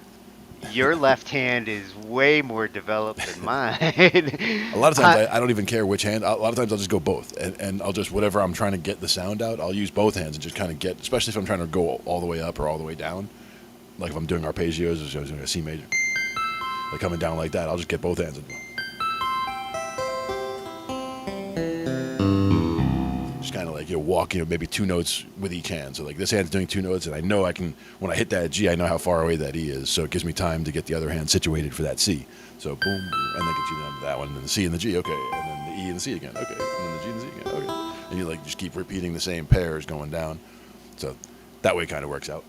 See, I've always been comfortable just using my left hand like octaves and, you know, just to emphasize bass for whatever I'm trying to do with my right hand. But watching more and more of these advanced piano videos and things really just keeps reminding me, like, my left hand has been neglected. What I like about things like the one we watched, I mean, there was definitely a lot of technical info in there. So a lot of people, it'll go just right over the head. But a lot of what the main idea was to listen to what you're hearing and see that if you're looking at it in that way, like you know what key it's in, you know where the 3 is, and you know there were it sounds like we're playing all these fancy notes that you would have to memorize each note, say, okay, here's this one, and this one. But you're just memorizing that, okay, when it changes key, you're focusing on landing on that 3 and getting to it either by coming in, you know, 3 notes from above in the key, or 3 notes from below in the key, or 3 notes from above chromatically where you're going like, you know, or 3 notes from below chromatically. Like if you're trying to land on that F. Different ways to get there. And if you're doing the chromatic ones, you don't care what key you're playing in because you're always starting a whole step away and doing a whole step away, half step away in the note that you're looking for. So if you know you're trying to get to the F, you don't care whether, oh wait, am I supposed to be playing a D sharp or this or that? It's always just going to be the note a whole step behind, a half step behind, and then same note. So that's the easy one. Yeah, using that half step trick like that has helped me to narrow in faster when I'm trying to figure out what the hell key somebody is in. Yep. Since you gave me that advice, it's like find a note and start going up or down a half step until you do find something that clicks. Mm-hmm. Yep. And then when you find that certain relations, like for me, I'll look for certain things, like vocal lines a lot of times will be a pentatonic line. Not always, of course, but a lot of times it'll be a pentatonic line. So that would be a certain spacing. Like if you looked at the black notes on the piano, it would be a spacing where you got 3 of them that are together all a whole step away from each other. And you got the 2 of them that are together a whole step away from each other. And there's a step and a half in between those 2 groups, right? So if you recognize that you hear notes happening and you can find the 3 notes that are a whole step apart in that melody line, and then all of a sudden you find that the vocal is doing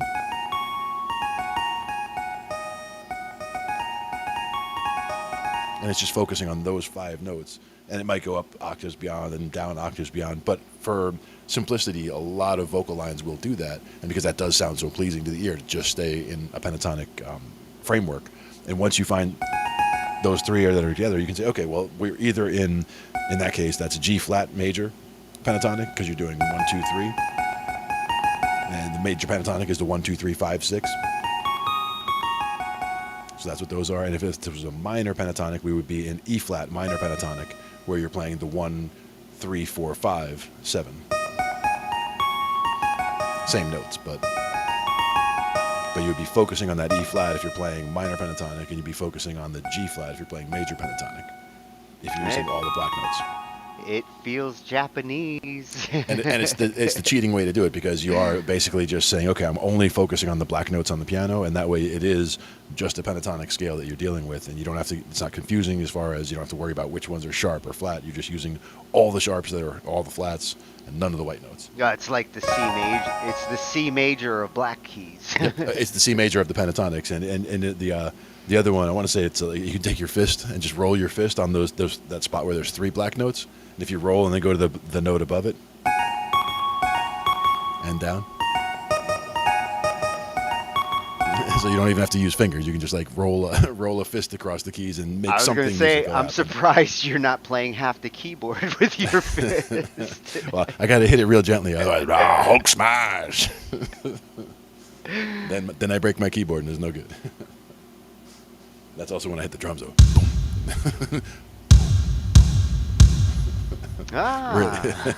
Really hit that keyboard. Kind of cheating there a little bit, but then you got to do something like strings, and it's like you can't hit something hard with strings, right? If it's like a nice string swell or something, it's like its whole own, or the oohs and the ahs, right? Like those are like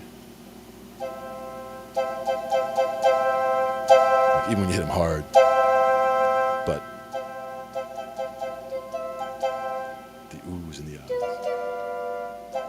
Plus, you have the plastic velocity sensitivity, which is a lot more sensitive. With the weighted keys, I really do have to give it extra hit just to give it the same amount of signal. Yeah, and actually, now that you mentioned it, I should actually. I mean, when I'm facing this way, the monitor that's right here in front of me, and where my computer keyboard is sitting on, this is the weighted keyboard. So this is where all I would have to do is bring the MIDI controls from this little keyboard, plastic one, into the back of this one, and I could do the Meticulous. The Meticulous would read this keyboard, but if I want to hear the audio from this one, I have to have audio on in the internal speaker in the room, as well as pumping out the back. It's one control, one slider. Yeah. Because it's such an old school keyboard that there's no. I mean, I would have to just go in and disconnect the internal speaker to not hear it in the room at any volume. But I could just do it through Meticulous, just to get the feel of the weighted keys is the main thing. That was the big battle. This rack that I have behind me, it has 5 synthesizers in it, and in the old days, I'd have all these different MIDI synths and constantly adjusting volumes on different ones to utilize them. It's gotten so much easier now with soft synths, and I basically can do all my work from my one Roland, and most of the sounds in the synthesizers that I'm using are all in a box hooked up to that keyboard. I don't have to go through MIDI out to MIDI in to MIDI out to MIDI in through 5 different devices to trigger different synthesizers. Yeah. And that's key, being able to try to simplify the signal chain, being able to get it where you're not overworking things when you don't need to. I mean, certain things are going to take a lot of overhead regardless, but the ones that don't need to, like you were talking about the way you use your bus you need mixing. You need a big mixer. Imagine if you're a guitarist and you want all 5 of your guitars plugged in at the same time, and you want to be able to send a signal to any one of the guitars, then you need a big ass mixer to plug all those guitars into. Yeah, definitely. And that's the thing is with your bus mixing and not overtaxing it by running, 20 different reverbs, but having one reverb that you're sending signals from 20 different channels into. So it's just one one add-on that's just getting fed from a bunch of different places rather than 20 different add-ons running on overhead. So just the way people set things up, streamline things, can make a big difference as well. Like using things properly, or trying to keep that in mind when you're using things. Minimize what you're adding into things, not trying to add a whole bunch of effects at first, but just get the signal in nice and clean, get it where you can hear it, get it where you can get it mixed with everything else, and then start thinking about adding on the effects and then reworking all the mixing after. Yeah, plus it's nice having consolidated effects. Yep. Consolidated effects is important. It helps Getting to everything glue. together. It helps The to glue. glue things together. That was the big one, is the glue, to make it where you can really tell that it all, sounds like it's in the same room. Like you were talking about the reverb, having the one reverb where it really does sound like it's in the same room. Very important. Because that's it's easy to do, but it makes a big difference in what you hear. The reverb is the number one reason to consider bus mixing. Yep. But for like freeing up resources and not choking your computer, that's a very close second compelling reason why people should learn it. Yeah, Raj, we played it. Sounded awesome, man. You kicked Yes, it did. ass. And Exactly. looks like he took the dive into Reaper. Good man. Jason's gonna be pleased with you. Nice. That's the way to do it. Reaper's a good one. Watching the workflow, again, watching Jason's workflow in that was definitely key. Made it, it was inspiring, to see about working with it that way. Like normally I work pretty slowly and methodically with whatever I'm doing, and it's not that he's doing it sloppy or anything. He's done it so many times with what he's doing. He's just, dropping and moving and doing this and doing that, and you can just tell that it's from doing it that often that you get that kind of extra speed with going through those processes. But you also have an interface that's capable of being streamlined like that. That's the other key to that one. Yeah, to see how fluid he is as he snips a track, moves this, aligns. Because one thing, especially with BandLab tracks, and you get people with different latency, it's very common that you're going to have a track that needs to get nudged just a little bit over so that it hits where it's supposed to. And fortunately, latency doesn't like fuck up the track. It just misaligns it to the track it's playing to. So, a couple millisecond slide can take a microphone that's got a little bit of latency and align that track so that it is on time. Or guitars, if you're recording through phones, you're going to get a little bit of latency through mobile input. Yep. And it all depends on, what you test and what you see how it works out for you and all of that. You can run the latency test in the BandLab interface, for example, and have it try to correct for it. Sometimes that'll help, sometimes not exactly, but... Or how you're monitoring. See, the latency test with the BandLab, it was a good idea of theirs, but the reason why I consider it of no use is that it assumes that you're using the phone mic and it does the latency test off of the speaker, and it calculates the time from when the mic goes into the speaker in order to decide the latency, which is not a lot of people's scenarios. They're using Bluetooth headsets or even a wired headset into the phone. The latency test won't work with those because there's no click coming out of those for it to test against. And you can try taking like the headphones off and like cupping it around the microphone and see if it hears it. But the ultimate test is if you're recording your tracks and you do bring them up in a DAW and you look at the time difference from even a simple click test. If you make a noise where it's supposed to hit on the beat, and you record that and you go look at the wave afterwards, if your noise is not hitting right on the beat, it's going to consistently do that. You can make 10 tracks The latency will be consistently off by a certain amount. Get used to it, get to know it, and if you can offset your latency, that's the easiest way to fix a device that's a little slow on the recording. Another A 2 millisecond offset can fix a slow device.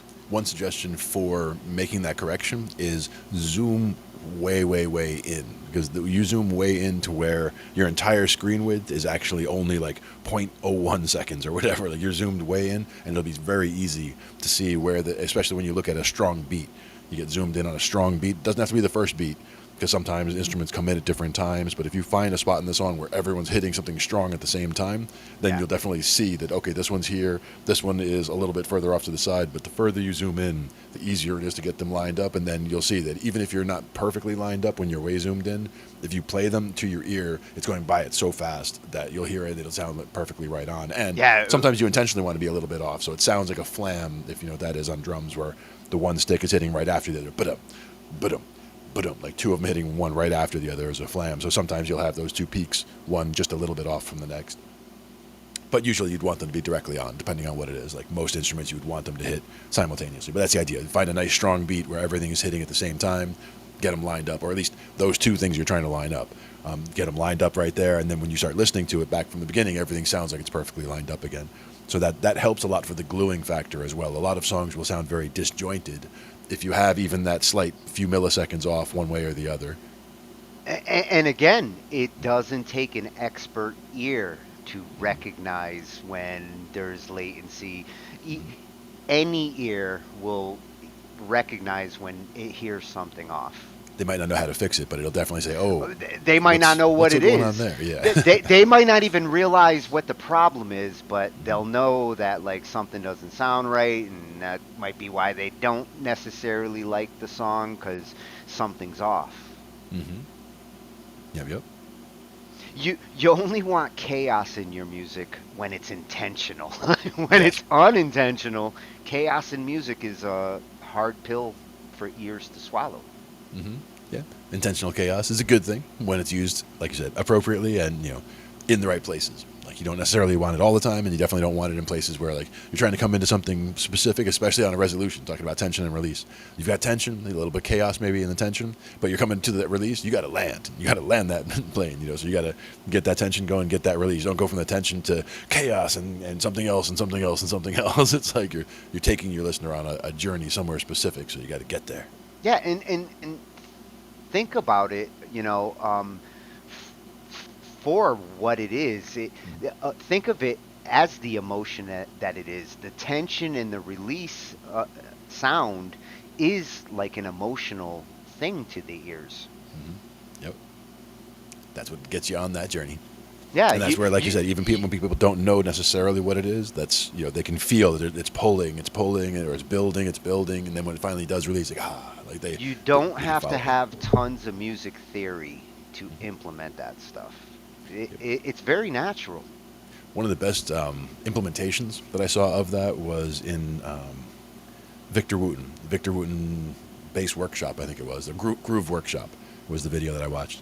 And it was a good video of him, but it was with him and Anthony Wellington teaching the class essentially, and it was a handful, like 5-10 bassists in the audience that each had their bass in their laps. So like when they showed the audience, like everybody's sitting at a little chair, and everybody's got their own bass, and everybody's like plugged in.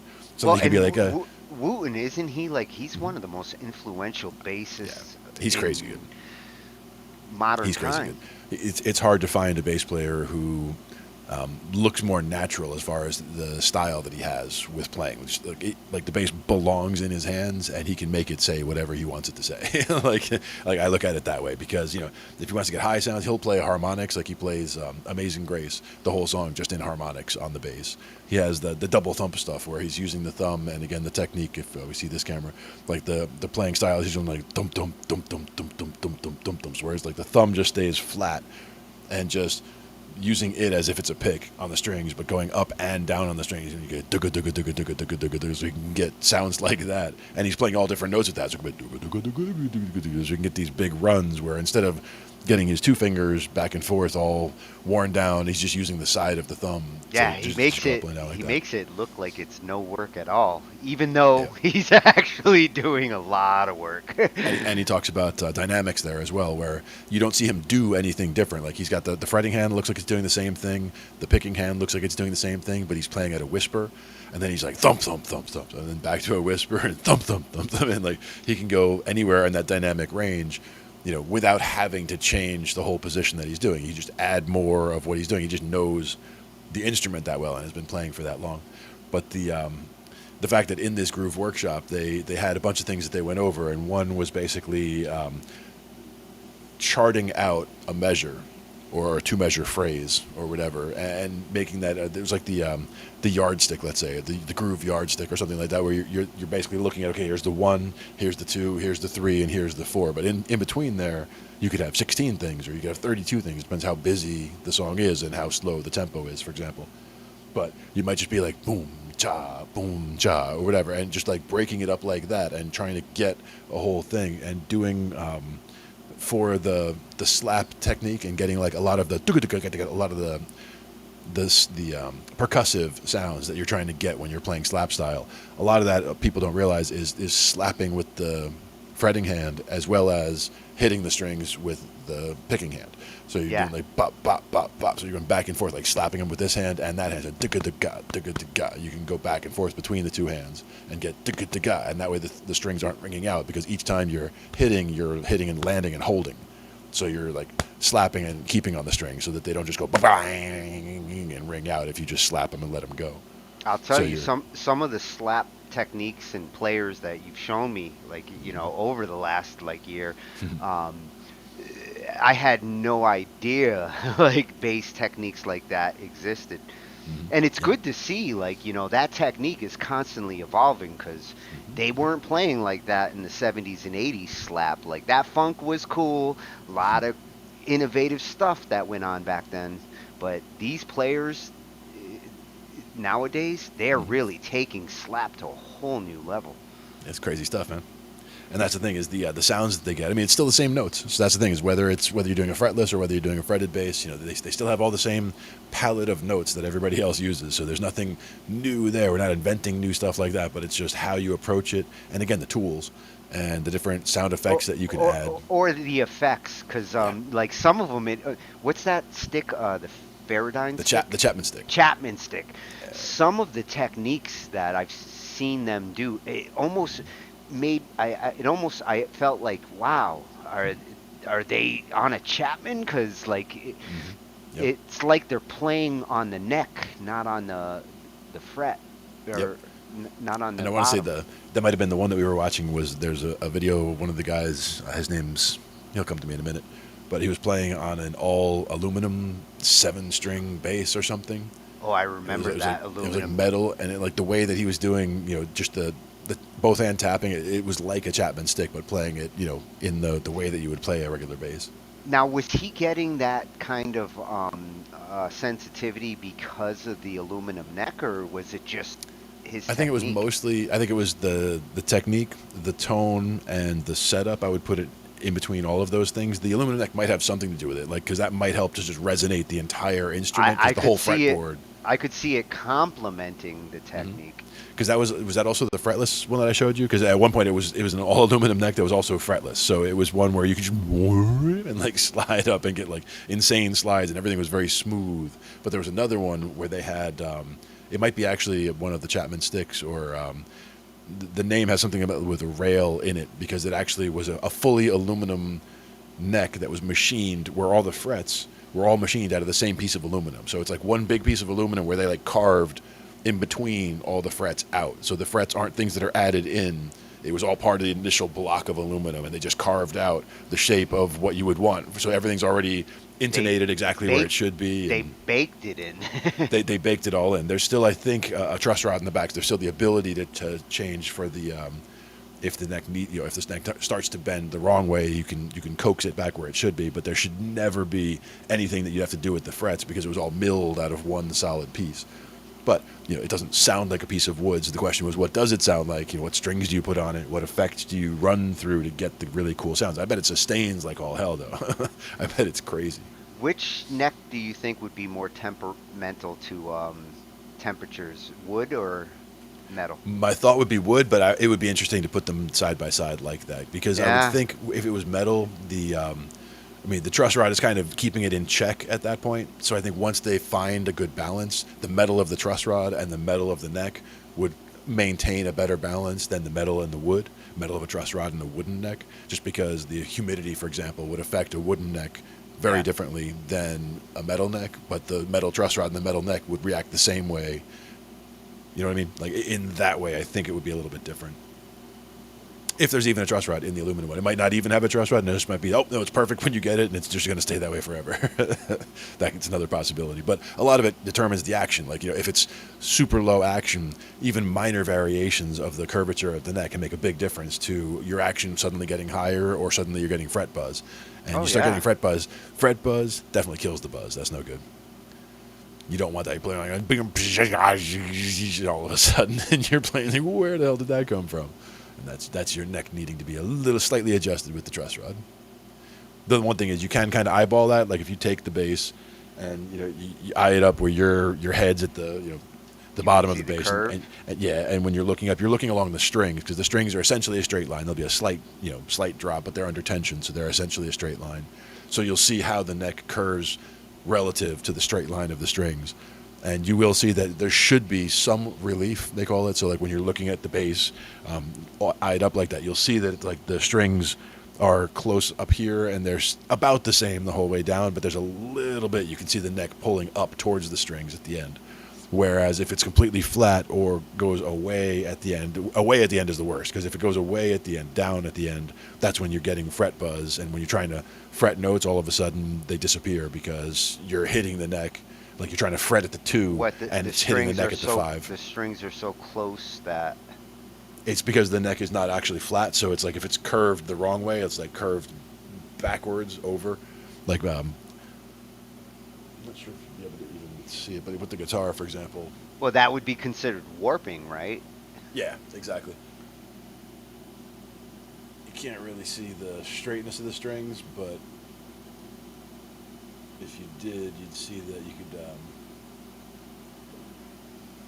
again, when I'd be eyeing it up, I'd be eyeing it up from this end. And again, you won't be able to see it too well from here, but you'd be looking from here straight down the strings, trying to see if the neck looks like it pulls away from the strings or if it stays right along. And it's essentially right along them when you hold them up like that. You can probably see all the dust on the guitar, too, from sitting in my dusty house. You guys don't even want to see my keys. Pro tip for that, though, for the guitar that makes it nice and easy is a paintbrush. Like a brand new paintbrush, like a 3-inch, that you'd paint the side of a house with, like a 3-inch fat paintbrush. Never used it for painting, but like God, it's nice and soft. Just use that, just like all the dust is off the guitar from under the strings, everything, and I'm ready to go. So like if I'm going to a gig or something and I need to clean it off in a hurry, I can just do that.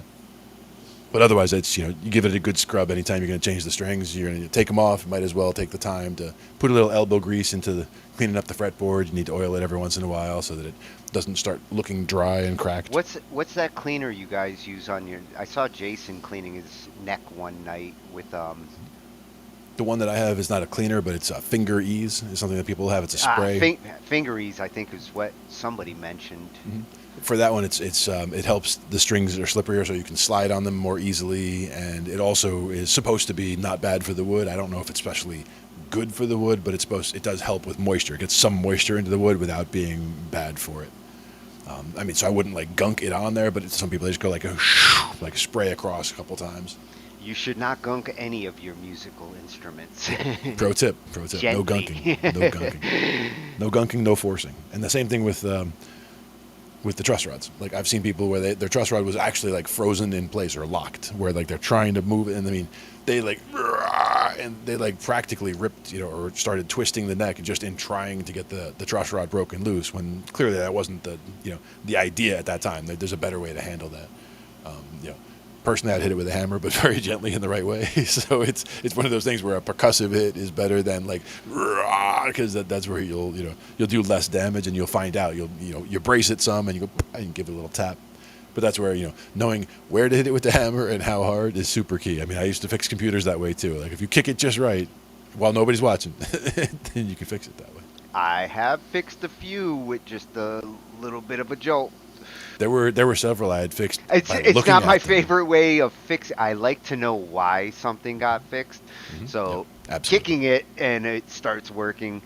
It's cool Well, that it I can starts working. theorize. I can start theorizing. Okay, so there was something that just needed to be adjusted a little. It's like one of the connections was a little loose, or there was some dust that was in the way of something, and we knocked it loose. But more with computers, it was always the screwdrivers. I was in IT for many, many, many years, and would go around and I have the screwdriver so that the machine knows I am not afraid to get up in there. Like if it's gonna not work, like I show up with the screwdriver, and it's like, you gonna work, or am I gonna break out the screwdriver, or we're gonna take a look at this? And it's like, oh, sorry, no.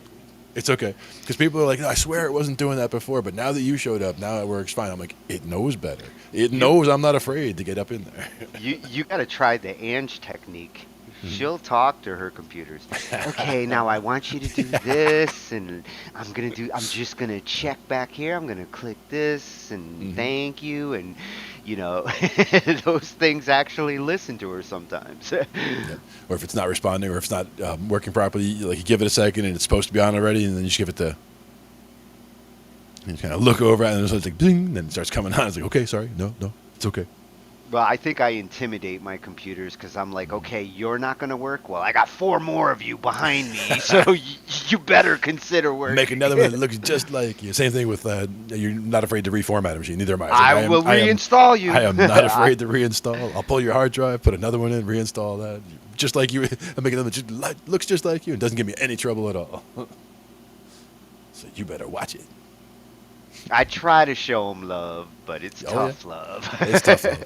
It's love with a low tolerance for BS, right? It's like, we can work together all day. We'll leave you alone, you leave me alone. But you start giving me BS and not working the way you're supposed to, we're gonna have words. Yeah, and nowadays it seems like I'm fighting more with the operating system than the hardware.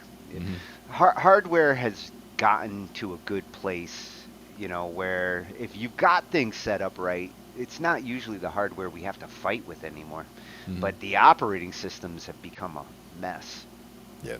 With the hardware, it's more a question of if we try to overcomplicate again. If we overcomplicate the signal path, or we route things back into things accidentally, or we're trying to get this to work with that and that, but then this has to be plugged in with that connector. It's like sometimes we overcomplicate things way too much. And once we get that super simplified, I want to get from this instrument recorded, and it's like, okay, what's the minimal path I could take? I could take this, not temporarily, take this just into that, just over there, bam, plug it in, try it out, signal, get it nice, try it out.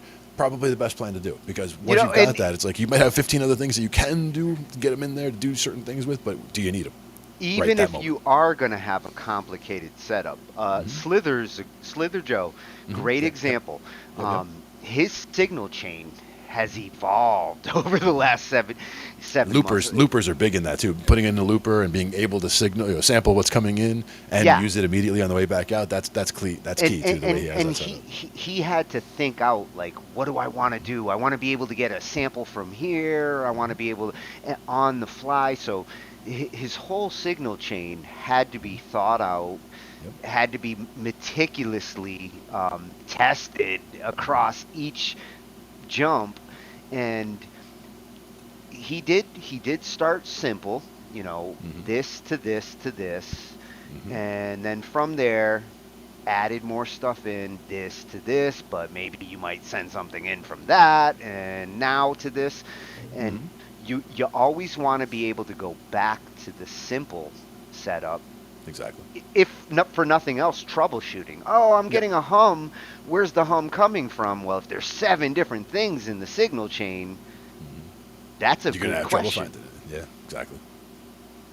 And that makes it difficult to troubleshoot and figure out what's where and who's why. It's good. It's not a bad idea to make a signal mental map.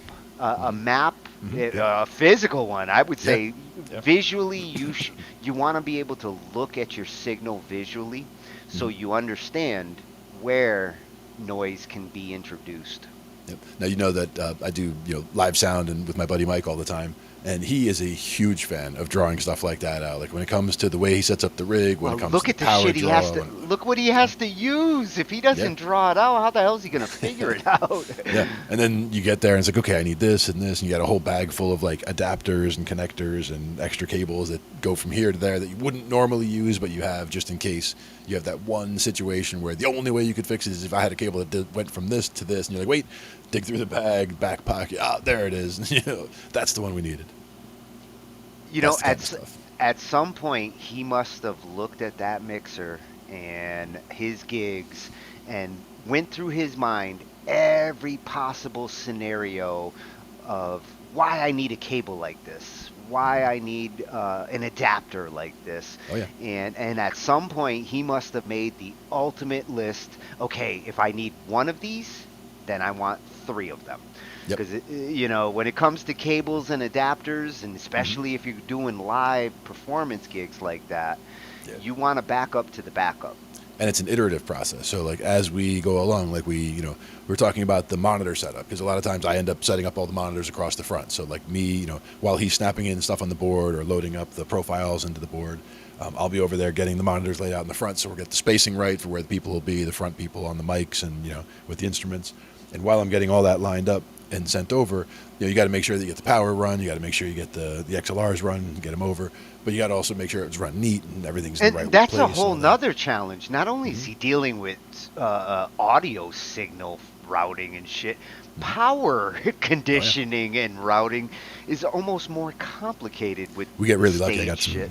knock on wood over here, but we get really lucky with a lot of the power. We have one power cord that I love that he got that is, you plug it in on the one end and it's got an outlet basically every 6 feet or so. So like right from that first, when he finds power to start it out with, or we can, run an extension to get from wherever to where the first subwoofer is, the first subwoofer gets that first spot. And then every 6 feet after that, there's another one for like another 10 of them, let's say, or no, not 10, but there's at least 3 coming across the front, that one for that subwoofer, another one for the other subwoofer, and then there's the end of it also goes along the back, so at least 6 connections right across that. And those subwoofers suck up some juice. They do. So we get both of the subs, and it's actually for each of those subs, it's a small quad box that we run off of that sub spot, because that's the sub, the main up top, and also sometimes a wireless, sometimes one of my lasers or light fixture, attachments. I'll use one of those extra outlets. So he's but that's never like 4 of those on each side. He's never had to deal with like fuzz or hum, dirty power. Oh, we've dealt with a lot of stuff like that conditioner before. keeps Some the of that signal. we've dealt with blackouts before. We've dealt with it looks like it's going to be a blackout or something's not quite working the way it's supposed to because the voltage is probably questionable. There's been stuff like that, but Yeah, there's only that so much can be a conditioning we problem. could do, and that's where a lot of what he'll do is through his board, like so, or in the rack, I should say, where the board is has the stuff in there. He can bring the line coming to the board and then condition it right there. So it's the other stuff that is all just running off of whatever's wherever, but the board itself is protected by what he has in Yeah, I the was rack. gonna All the say rack mount stuff. if there's one baby, I'm gonna make sure it gets power and does not get hurt. It's going to be that. It's the same baby that's the first one you go to throw the tarps over. Like that's if all of a sudden rain comes out of nowhere, the tarps go right on the baby. Yes, that's number one, and then the stacks. Like the baby first, then the stacks, and then the monitors out in the front. Yeah. But usually it doesn't sneak up on us like that. Usually we have enough of a warning where we'll have tarps out there anyway, or even if there's a roof, because sometimes the rain does come in sideways, and a lot of these gigs, we've had plenty of gigs where the rain just comes in sideways and is just ridiculous. We're asking how did the drums get wet when they were literally wrapped over all the way around and like tucked up under, and the drums still managed to somehow get wet up in there because it rained up, down, sideways, and whatever. But that was like right at the ocean on the Jersey Shore. So Well, Jersey that rain was rain. relentless. Yeah. You guys get some mutant rain sometimes. Well, that came up off the ocean, so that was definitely mutant stuff coming up there. It was crazy. Now, we had another one that we were thinking about earlier, which was the secondary dominance, if we wanted to watch that one, or if we just, we talked about the theory a little bit early on, but Now, we could check that one out if we wanted to. Secondary dominance. Like borrowed chords, you were saying, are like the fifth of the fifth. So it's a chord that can be used that is related by a chord that is the fifth of the chord you're playing. secondary dominants. A dominant chord. What is the purpose of a dominant chord in a scale? That's actually with the fifth, what we're dealing with. The But fifth? normally, by doing it as the dominant, we're talking about using the seven. We're talking about using like a major 1, 3, 5, and then adding the flat seven. So if you're playing in C, you get the flat seven instead of playing the major seven. Actually, I thought I had Ridiculous on still, but I do not. It's over here. Actually, I heard it. Yeah. I hear you. But that was the with the B flat there. So But that's it's funny. the flat seven. I saw the B flat in my head when you played it. So this would be a C dominant seven, and this would be where you would use C mixolydian would be a good scale to use with it, because that would be the C major scale with just that flat seven. But by talking about in the key of C major, we're talking about taking the 5 of the 5. The 5 chord is the G. So in the scale of G, then the 5 of that would be that D major. But it was not just D major, it would be D dominant. And the D dominant would be, instead of having that would be the major 7, that's the dominant. So it would be dominant is by taking that flat 7. And that's where the 5 of the 5, any of the 5 of the, you're doing what you would normally do a dominant chord like this if you're using sevenths. If you're using the 7 in the chord, you would be using dominant 7s, not the major 7, but the dominant 7. So it's basically the major third, but the minor 7. Major third, flat 7. That gets you your dominant. And you would only use that on the 5 chord, and that's why these are the 5 of the 5. But if you leave the 7 out, you can just use the major triad. And that's where we were saying you can just, if you find a D major in a progression that's in the C major key, that's the 5 of the 5 getting around to that. And who tends to use these? Guitarists? One of the things is it's more of a songwriting thing, because if you were playing in C major, you want to pull back to that C major. The chord that most strongly pulls to the C major is the dominant, which is the G. The secondary dominant is the G, or the 5 of that 5, which is that D. So if you were to go from that D to the G to the C, they pull, like the D pulls to the G and the G pulls to the C. So if the D was up here even, so they pull from one to the next. Even though that D has that F sharp in it that you would not normally have in the key of C, that's because that's based off of that G. So it's the 5 of the 5. And again, it doesn't always have to be the 5. We could be doing the 5 of the 6. We could be in the 5 of the 2, the 5 of the 3. If you do the 5 of the 4, you're back at the 1, so you wouldn't really do that. And the 5 of the 1, you're back at the 5, so that's just the 5. But the main thing was dominants are what usually you would only use over the 5th chord in a progression. So like again, we would go with the C major. When you go through the usual diatonic chords, we usually say we start at the C major and we would work our way up, and you go C major, D minor, E minor, F major, G major, A minor, B half diminished where it's the minor, the flat 5 and the flat 3, and then the C. But if we were doing 7th chords, it would be C major, D minor, E minor, F major, and the majors are major 7s. Wow, I really need to focus on my 7s. I But should the be G- going up my... The G is where you get that dominant, because in the key of C major, you would have the F, not the F sharp. So that's where you would use the G dominant, and then the A minor, and then the B is the minor 7 flat 5, and then back to the C. But yeah, sevens are good to add in, because that does give you that extra stuff, and it doesn't always have to be in the one hand either. It's like they were talking about before. One of the grips is to have the 7 and the 3 in the left hand, the root and the 5 in the left hand, and the 7 and the 3 in the right hand, to kind of spread a chord out. So you can do like, What I just realized, you remember when I told you, like, for me, learning the scales, I'd focus on the thirds. So if I wanted to go up and down a scale, I made sure that my thirds were copacetic, and that's how I would figure out my scales. The 7s, if I focus on those, I think would help me with these modal shifts and these different modes where those start to come into play, and you really really recognize the mode change. If you look at the meticulous here, like when you're doing, let's say, the key of D minor, just to say we're in the key of C major, but if I play a D minor 7 chord, the D and the F, you see how they're right there, and you see how they're 2 they're only separated by a line. So if they were, if it was the E and the G, there would be two lines. This is two spaces. But if we're going to build a D minor chord, a D to an F, to an A, to a C, you see how they're all the same space apart? Mm-hmm. So you're just stacking thirds at that point. So you're just stacking a third from the D to the F, stacking a third from the F to the A. But see, that's much different on staff than it is on a keyboard where, ooh, there's a sharp here, there's a flat there. But in this case, we're in the key of D minor, so this is all white notes because this is D minor, so it's just a D, an F, an A, and a C. And then if we were doing an E minor, same thing. And if we do the F major, same thing. If we do the G dominant, same thing. A minor, B minor 7 flat 5. You see how it doesn't look funky, but it tells you up at the top there, B minor 7 flat 5.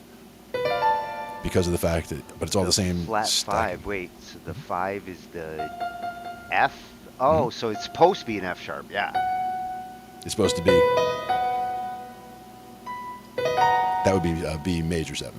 And it looks like it's all wacky with the flats because of the fact that we're using notes we're not supposed to in the key of C major. So C major, we're using B, D, F, A. It sounds weird after you play that other one right before it, but we're playing in the key of C major. And if we go up it again, you see that they're all stacked the same way. It's all stacked thirds, right?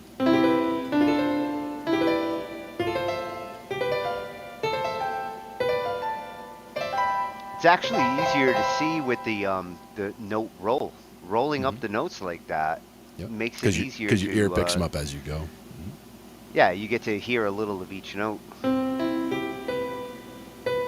that's where you get the major 7. It gives you that kind of a sound. The minor 7. And it helps you to appreciate what the 7th brings to that chord, because to the tonality, yeah. Chords by themselves, I've come to understand, the chords that I bounce around all these years, but the influence of the 7th when you add it to the mix really does change the color, the spice, all those terms that musicians like to use when they say, we're going to play something weird here.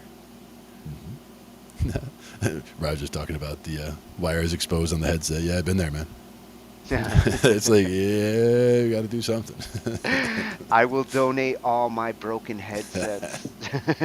I have several of them where what was broken. To world peace. It was back when I was playing some live video games and all that. So it was like the microphone part would break, but then it's no longer useful at all. From like at that point, I'm not going to wear two headsets, right? One with a new microphone on it, and one I've done it, but I won't do it for long. Oh, if it's one of those gaming headsets, though, some of those were actually good headphones. Yeah, exactly. My brother's got better headphones than I do. Yeah. And some of those, I've seen some wacky stuff. Though, like they've got some where there's like I think it was like Thumper or something, where there's like an actual.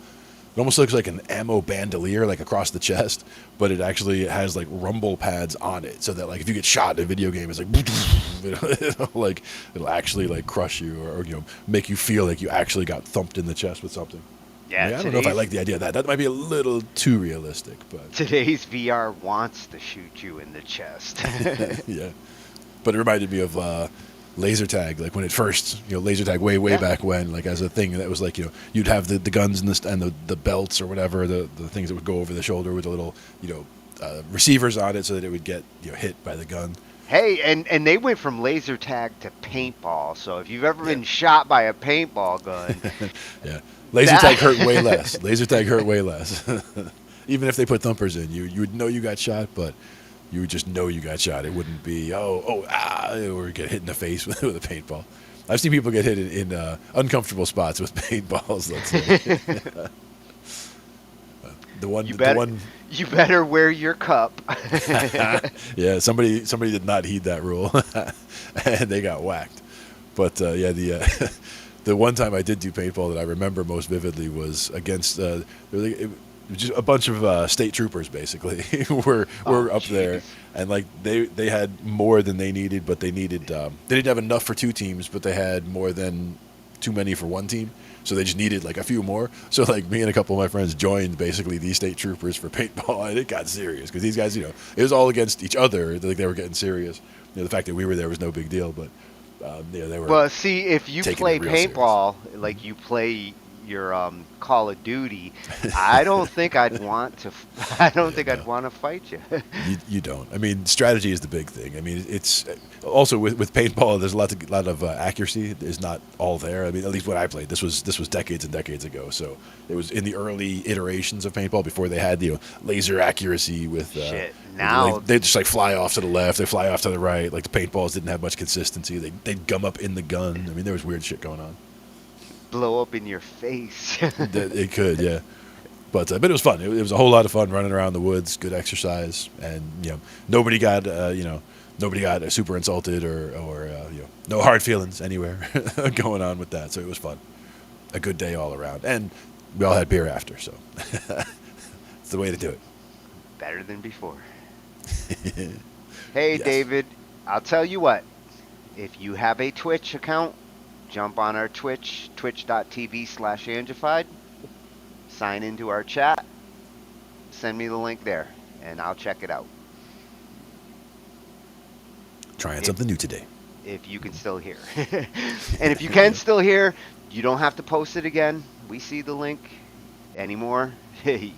Just spam. Hmm. Yep. But it's good stuff. And again, getting back to the thing about the dominance, or the thing that I liked about the seeing it on the staff, or being able to identify these 7 chords, is you'd recognize that in a heartbeat when you see that in sheet music. If you see stacked like that, where you just see 4 notes together, you're in that key and you're playing a chord that is one of the diatonic chords in the key. And if you see the names of them as we go through, you've got the C major 7, the D minor 7, E minor 7, F major 7. The G is the dominant 7, so they just call it the G7. And that's because it's that flat 7. It's for world peace. Yep. A minor 7, B minor 7 flat 5. That's that weird one, but it doesn't look weird in the shape on the staff there at least. And back to that C major 7.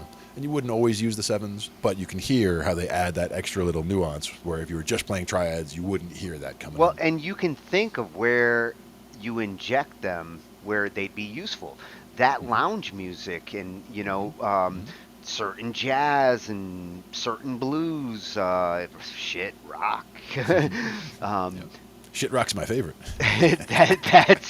that's where you can pepper a 7th in here and there, and when you've got a progression where It adds interest, yeah. where it feels like you're playing something that everybody else has played. Oh my God, I'm playing Knockings on Heaven's Door again. Throwing in a 7th in the right place. Now all of a sudden it doesn't feel like knocking on Heaven's Door anymore. To me, that's also the important point about the secondary dominance, because that is a key point right there. Like if you're just in that 1-6-4-5 or a 1-4-5 or whatever, That's whatever the one I was progression thinking is. of. The 1-6-4-5 is. Another one that's big is like a 1-4-1-5 or a 1-5-1-4. Going back and forth between a couple of chords like that. Mhm. C F C G or C G C F. The that kind of 2 thing. chord progression. Going back and forth like that. But with any of those, adding whether it's a borrowed chord, where again we talked originally about borrowing from the minor, the parallel minor. So like if you were playing in the key of C major, you could borrow chords from C minor to all of a sudden add some interest, and that's something that's a different kind of borrowing than what we were doing a minute ago. Something I do all the time. Like that's a go-to for me. And that's just so that you can add something that's a little bit different, but it's still related enough that keeps your ear interested, and you just think of it as something different and interesting rather than where did that come from, and it's not welcome here at all. Like if you're And it sounds like a mood change. Yeah. It's you feel like you're still in the same room, but you're in a different mood. Yeah. And another one with that would be modulation, like taking the same idea. If you were doing a 1-4-5 in C major, and you decided to suddenly modulate it up and go from C major to C sharp to D, and suddenly you're playing it in D major, but it's the same idea, and you're playing it in D major now. So you're using different keys, you're adding different sharps, but the motif, the way the chords worked together, the function of those chords together, all just shifted to a different key, where you're using different notes to make the same feel happen. But like you said, it'll be a slightly different feel because, it's a slightly different key. So it's a little bit higher, a little bit lower. It'll have a different feel to it. What's that? Da da da dun da dun da dun da da da da da da da dun da da da dun da dun da dun. That starts with what you were just describing. Nice. Mm-hmm.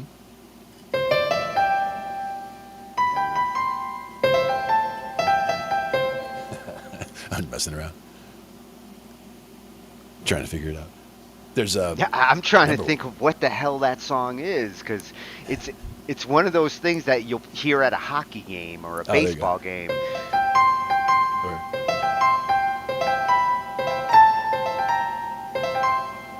I think it's usually in G, right? Charge. Yeah. Oh, that's a happy charge. Charge in G major. That'd be at the baseball game. For the hockey game, what was it? It's a positive charge. Oh yeah, yeah, yeah. Trying to build up. Score! Dun, See that dun, dun, dun, dun. that's got to be a fun gig for the right kind of musician.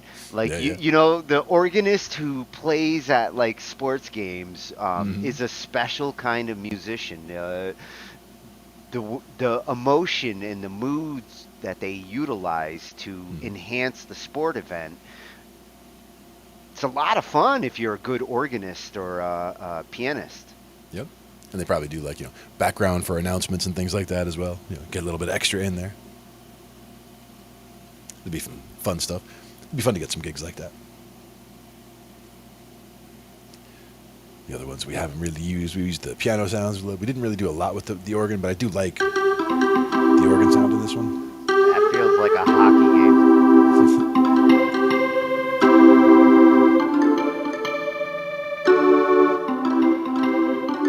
D sounds more like it.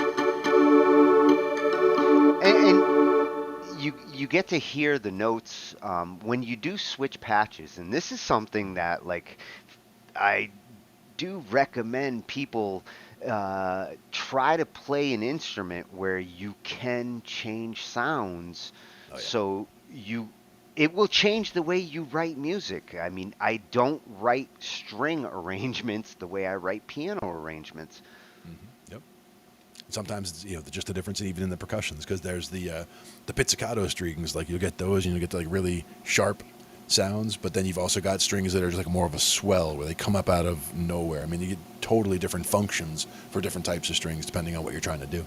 Well, even that organ you were just playing has like it's kind of a hybrid because it is very percussive. You know, some organs a percussion organ like Hmm. This one's it called the has it rock has a organ. punch. There's also the percussive. That's the percussive. That's percussive. That's when you want to get those little chirps.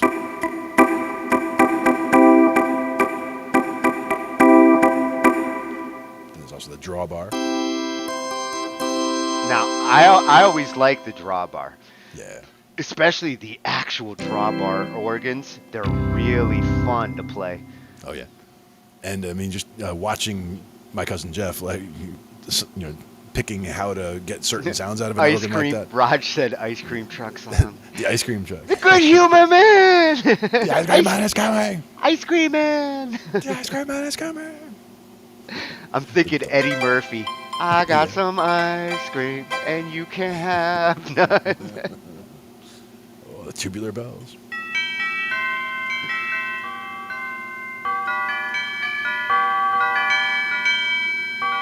Now it's hard to write long pieces with bells, Oh yeah. but you know, you utilize bells in the right way and AC/DC, Metallica. Hmm. Or Some something like examples of really good use of bells coming in. take something like church organ, and you go down like low with the root and the 5, and you come up higher with the 3 and the 7. I think that's a C7, C major 7. 'Cause you're getting, like the root and the 5 way down low. Like, they almost get lost down there. Wow, that really does feel like a church organ, huh? That's when you spread it out like that, because then it feels like you've got the big low pipes, and you also got the high, melody lines, and landing on that 3, like surrounding that 3. So like if you were doing,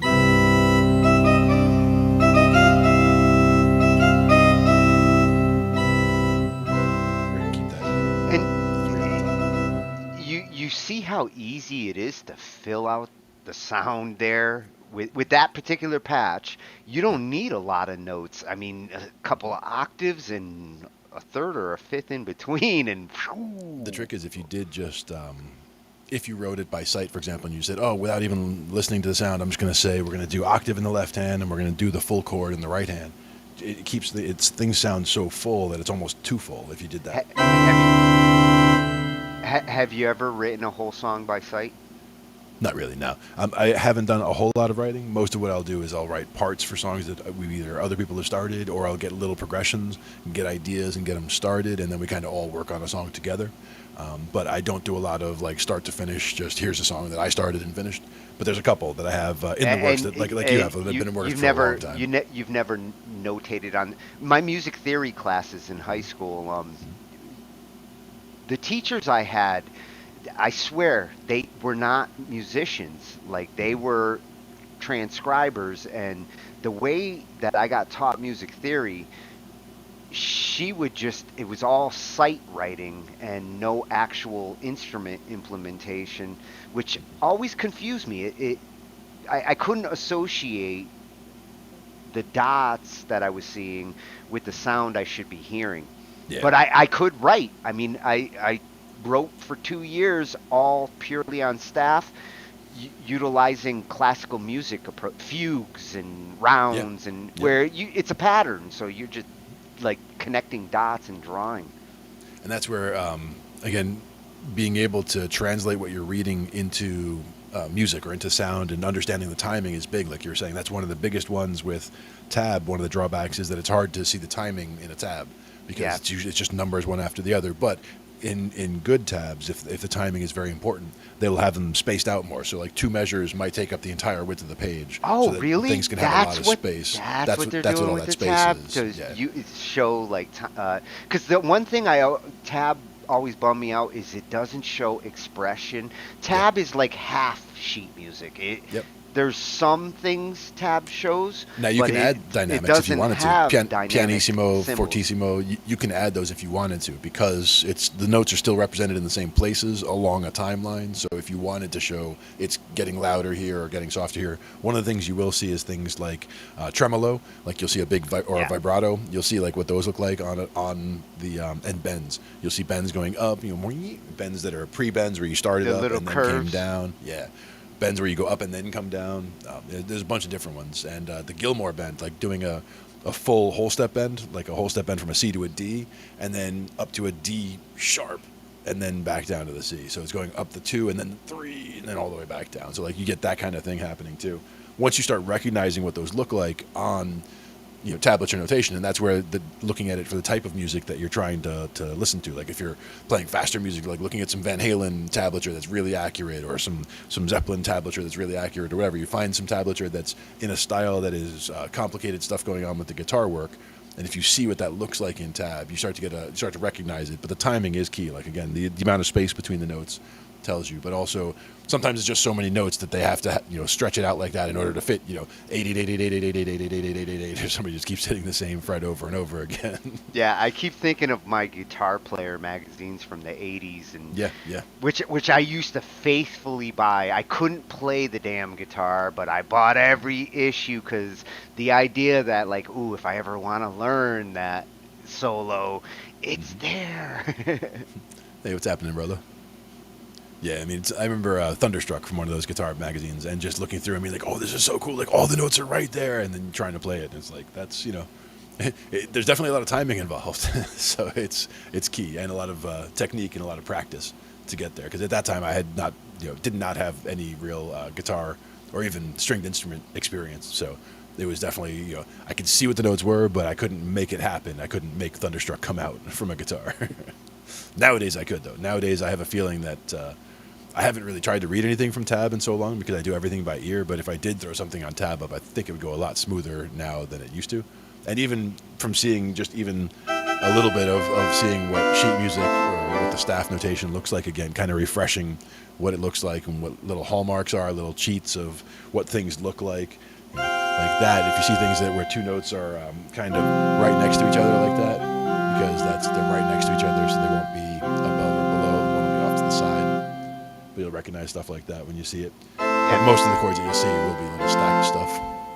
Meticulous is really making the reading for me a lot easier. Seeing staff in real time, Hmm. especially when I can hear and see it, man, I wish 30 years ago this was going on. Yeah. It would have saved me 30 years of being confused. Yeah. And even just the breaking up of the chord, like you were saying, like being able to play it and hear it as each note is being hit, so that you can hear and see it and see what the relation is to Well, the initial I, note. I get so many things here because not only am I picking it up on the staff, I'm hearing it, I'm seeing it on the visual keyboard. Hmm. Every way that I've ever learned is going on at the same time. I love the visual keyboard. Like that Hmm. is when I'm trying to learn a song these days, I'll grab a MIDI file, just light up my keyboard. Oh, that's Yep. the chord they're playing. Okay, Yep. that's the bounce. Figuring out a song Hmm. from a keyboard representation, Hmm. uh, an hour if I'm watching it and play it over and over again. Hmm. Relating it to staff though now and seeing it in real time, I I really wish that these options had been there when my muscles were just starting to get developed with all of this. Indeed. I mean, I can only imagine how much different my musical journey would have been if I had YouTube. When I was a kid, Yeah. if I had YouTube the way it is 100 now, miles back to get then, to a YouTube. uphill both ways in the snow. But yeah, I mean, it's a whole different thing. I mean, I did have books. I did have things. I even remember one that basically was the same thing that we're looking at here. If you look at those stacked thirds, but if you stacked it back one, if you were saying you were doing C, but you added that A, that's actually the same kind of a stack, but now you're doing, they call it an A minor 7, but it could be C minor or a C major 6, because C you're adding major your C major 6. 6. Yeah, that's what I saw what you did there. Yep.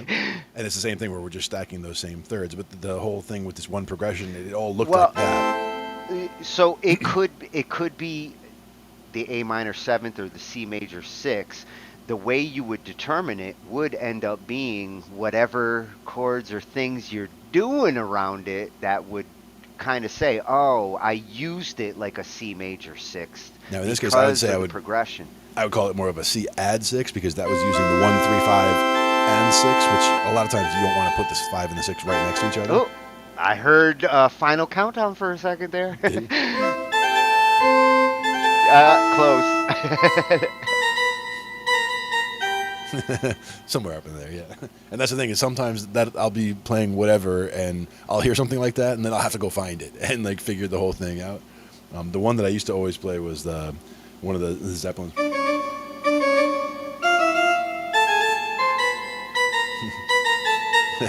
I'll figure it out again later. But it's one of those, like, just a small little piece of a Zeppelin keyboard solo. So it's one of those songs. Oh, all of my love. They had a That's the one. killer keyboard on that one. Yes, the John Somewhere Paul in there. Jones. Yeah. John Paul Jones on that solo was, Hmm. he was kind of the underrated guy from Zeppelin. A lot of people they go to Bonham, Jimmy Page, and Robert Plant. But um, he was like their secret behind the The scenes secret weapon sauce.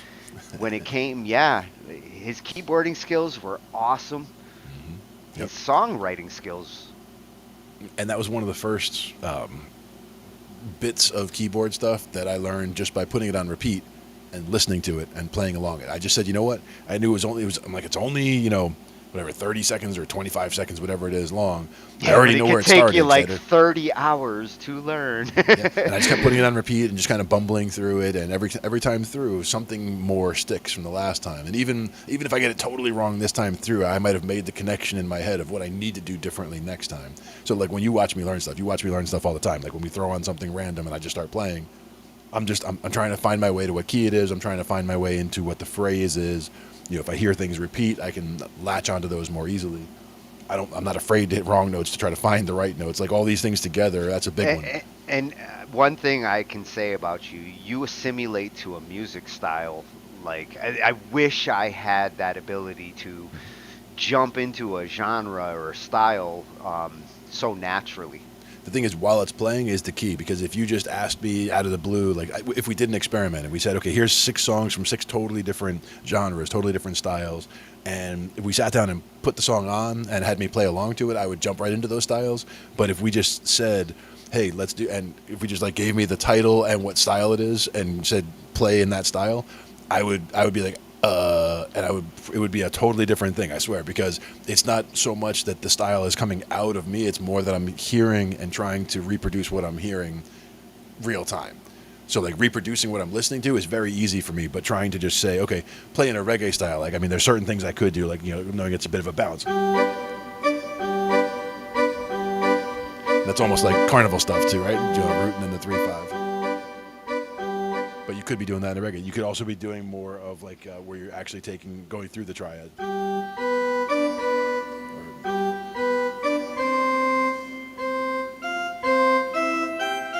Like going like 1, 3, 5, and then hanging on that 4. And doing things like that kind of stuff. And what we were talking about before, the missing one, like in the bass line, a lot of times in a reggae style bass line, you'll leave the one out. And then, it's like a space. So there's like a doom, doom, doo, doo, ooh, doo.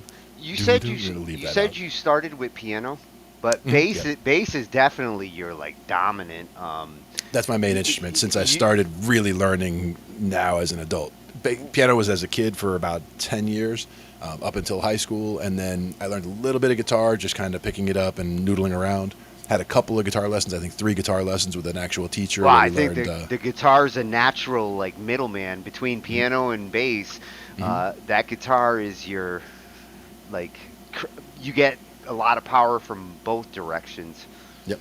And what I liked a lot about the guitar is the fact that you can do the chords, or you can do the lead lines, or you can just play the low end of the guitar and it sounds like the bass. So you can get the bass experience. Like a lot of times if I wanted to learn a bass line for a song and the only thing I had handy was a guitar, that's fine.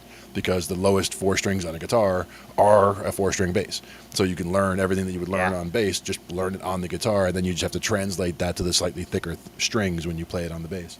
Yeah, but there's same positioning, same tuning. What I was just thinking is your inclination to like pick up on something and get something for it, like in a different genre, if it's there presented to you and your ability to jump into it from a bass perspective, because you tend to go one note lines as that's what makes it easy to kind of latch onto.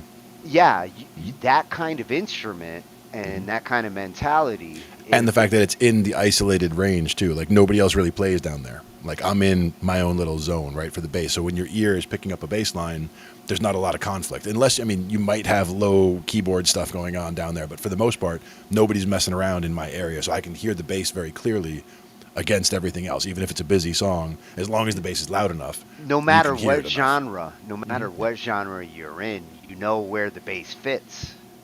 Yep. And that's the key, is being able to hear where it is or where it's trying to go. And that's why also, if somebody just says, hey, we're just going to play something in A, and, go. And there are a lot of people who can just jump in and they have some go-to, grooves that they would just jump to. Me, a lot of times, I'll just end up pedaling on the one note until I kind of see what the rest of the song is kind of doing, and then kind of go around from there. The root and the 5 are always going to be safe. Like, if we're playing in C, you can always go from the root to the 5. You're always safe doing that. But root 5 octave is always, you can always make something happen. You just root 5 octave back and forth all day. The other big one is same idea, but doing the root, the 5, and then the 5 below. Oh, that's interesting. It's the same idea. You're just playing 3 notes within an octave, but you're focusing and landing on that middle one. Jumping back gives that kind of like, and snapping right back to the root.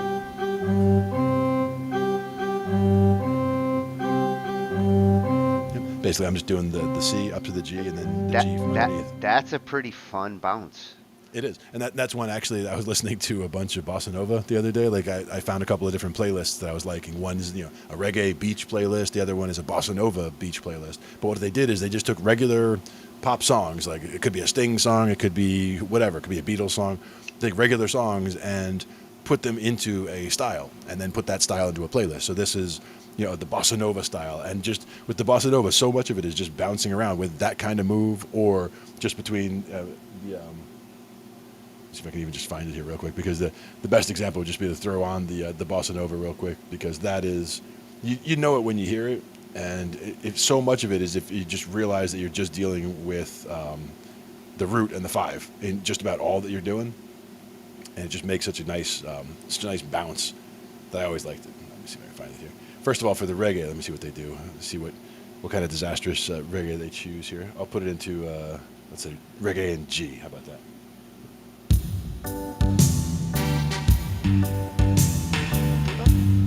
Hey, Respect. feels like red. Minty. Yeah, man. And then back to the We be That's jamming. that's pretty slow. That's at 110 for reggae. But what I was looking for, Well, that's really good bud reggae. yeah. Oh, we got Bossa Nova 1 and 2. We have 2 to go from. So let's try Bossa Nova 1 in A.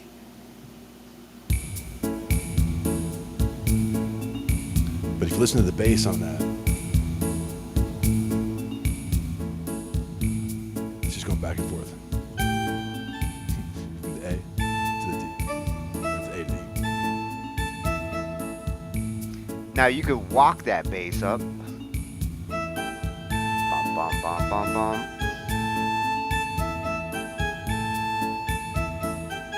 That's using a chromatic walk up, or you could do the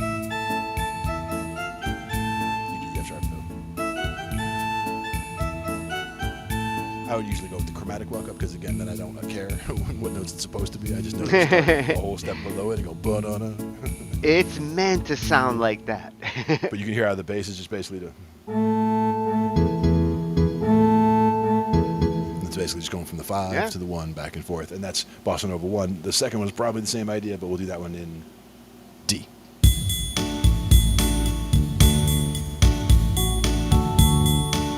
But you can again hear how the bass is doing that same bounce. I'm now recognizing bossa nova.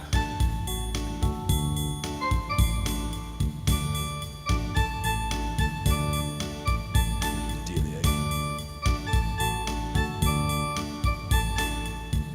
A. Now, And I like the high bell pattern too. would you say what makes that bossa nova is that drum approach, or the combination of the drum approach and the chord approach that the I think it's organ and the overall- bass are doing? The overall groove in general is kind of defined by the drum and the way that the bass fits into it, I think. It does feel like the drum's the dominant definer. Mhm. When with bossa nova, with reggae, the percussions kind of dictate like the genre mood, Mhm. but it's not just the drums, because I could take those drums and you throw some guitar weird licks on top of it, and all of a sudden it's not going to sound like bossa nova. And that's the other thing is these, we were telling it to use the Casio chord mode. We were telling it, if I tell you a note, you play me in that key. So it makes up its own bass line and its own whatever. Yeah, it was in that just style, it was so you get it the was idea of that. riffing. It was riffing on a bossa nova arrangement off of that key. That But if key we don't change. give it a key and we just say start, then you get just the drum idea. So this would be just the drum idea, Bossa Nova 1. And that's what's that clave that you hear. Little. Yeah, and now you can come up with the rhythm in your head. Mhm.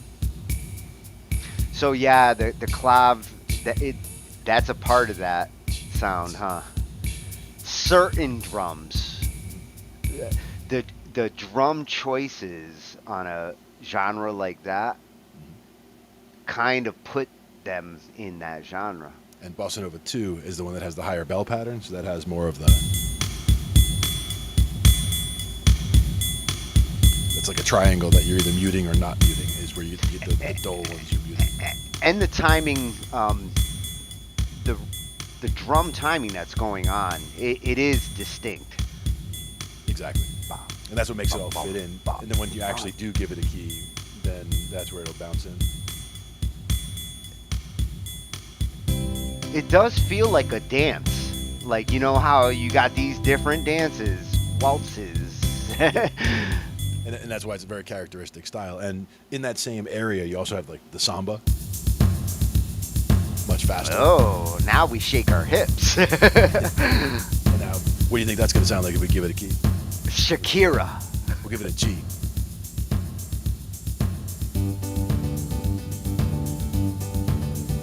You still got that bounce out. G and the T. Hey, lottie, lottie, low. My grandma and your grandma sitting by the fire. Iko, there you go. I could definitely build off of it. Ooh. Now it's like you're getting chased by cops, like heading towards Mexico.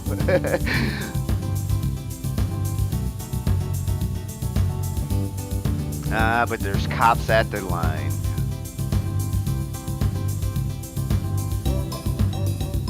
Big finish. With a fade out. Ooh, fancy. Wow, that's the finish the Casio came up with. That's the Casio finisher for the Samba one. Well, sometimes it's really good. There's a couple of finishes on those where I was like, wow, man, that is a good finale. That is what I like. I like to check those out. Sometimes even in the or in the like in the middle, they'll have like this variation or that variation. Sometimes there's really good difference between them.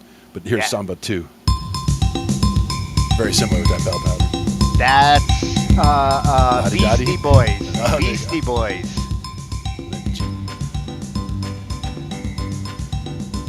Now it's not Beastie Boys, but That's a big finish. oh, that's a good finish. I like it. That's a good Samba. finish. And they also have a jazz samba, which is a little bit different. But we've got a lot of rhythms we can go through there. They're all fun, but the main thing is that whether it's the specific rhythm pieces, a lot of times it's the general groove that you can really identify. Like when you hear a rumba, you should know it's, not that you should know, but you might be able to eventually identify it as a rumba versus a clave versus a this versus a son clave versus whatever you're doing. I would like to know. We have to do a study night one night, and We'll get Jeff Beck on here. Ange can quiz us afterwards. There you go. Yeah. We'll study up on it. I know Jeff, for example, was talking a lot with a percussionist in one of our bands and just talking over a bunch of these different things. And they'll talk in their own code, right? Like talking about, is that this rhythm? And it's like, no, it's more like this one, but reversed. And like they'll figure it all out. But I'll just watch what they're doing and figure out kind of by slapping along with what they're doing, figure out it's this hand and that hand, boom, boom, ba, boom, boom, ba. And then when you need a high note, you're actually pushing down on the drum that's right in front of you, pushing down on the skin to make it ring higher, and you go like, whoosh, and you kind of like slap into it or scoop at it almost. You boom, boom, ba, and that's where you get the loud. And if anybody can like play on the fly those different kinds of genres, Jeff Beck is it. Yep. And for me, it's one of those things where the hands, I can really smack the crap out of those drums. It's his birthday, right? I believe we give a shout out to Mr. Jeff Beck on his birthday. Happy birthday, Jeff. Exactly. Didn't get a chance to call him yet, but I'll call him after this. You got 8 minutes. 8 minutes. Catch it before the time's up. He's in your time zone. You can't cheat. Yeah. Don't want to wake him up, though. You know how it is. Not everybody's awake at midnight. I know. I almost always am. That's one of those things. Almost always up at midnight and almost always here at midnight. Actually, you got a better chance of catching me at midnight than noon. Yeah. I mean, noon, that's kind of early in the day, right? I might be around at noon, but I'm definitely around at midnight.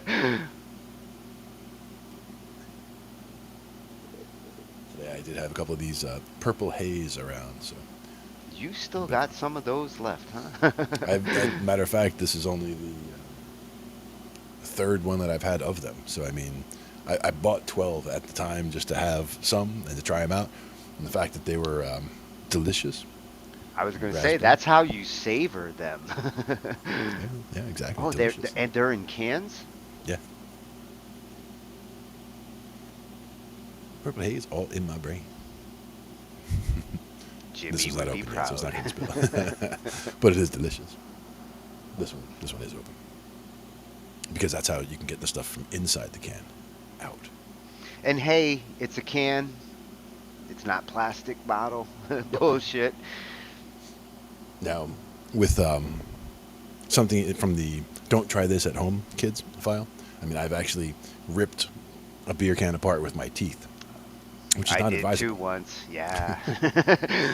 But in the answer to the question is how many beers does it take to get you to that point? It's more than a couple for sure. See, and this is where Hollywood and movies, I blame them. Because the only reason why I tried to do it was because I saw it in a movie. Yeah. But no one was harmed in the attempt, so it was all good. Well, I felt harmed. Well, then you didn't do it right, son. I wasted a beer.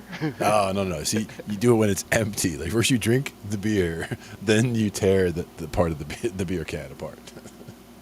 There's also the crushing them against the skull that you see in the movies. And I mean, Yes. I can do that because I've got the skull for it and the hands for it. So I have done it too, and I regret it. It was not a smart thing to try. don't try it with the kegs, though. They are a lot more sturdy than one of these cans. Those little Heineken kegs, maybe? Yeah. Now, one of the ones I do have in the collection up there is one of the Heineken bottles that my buddy Charlie got me Oh, the many big years ones? ago.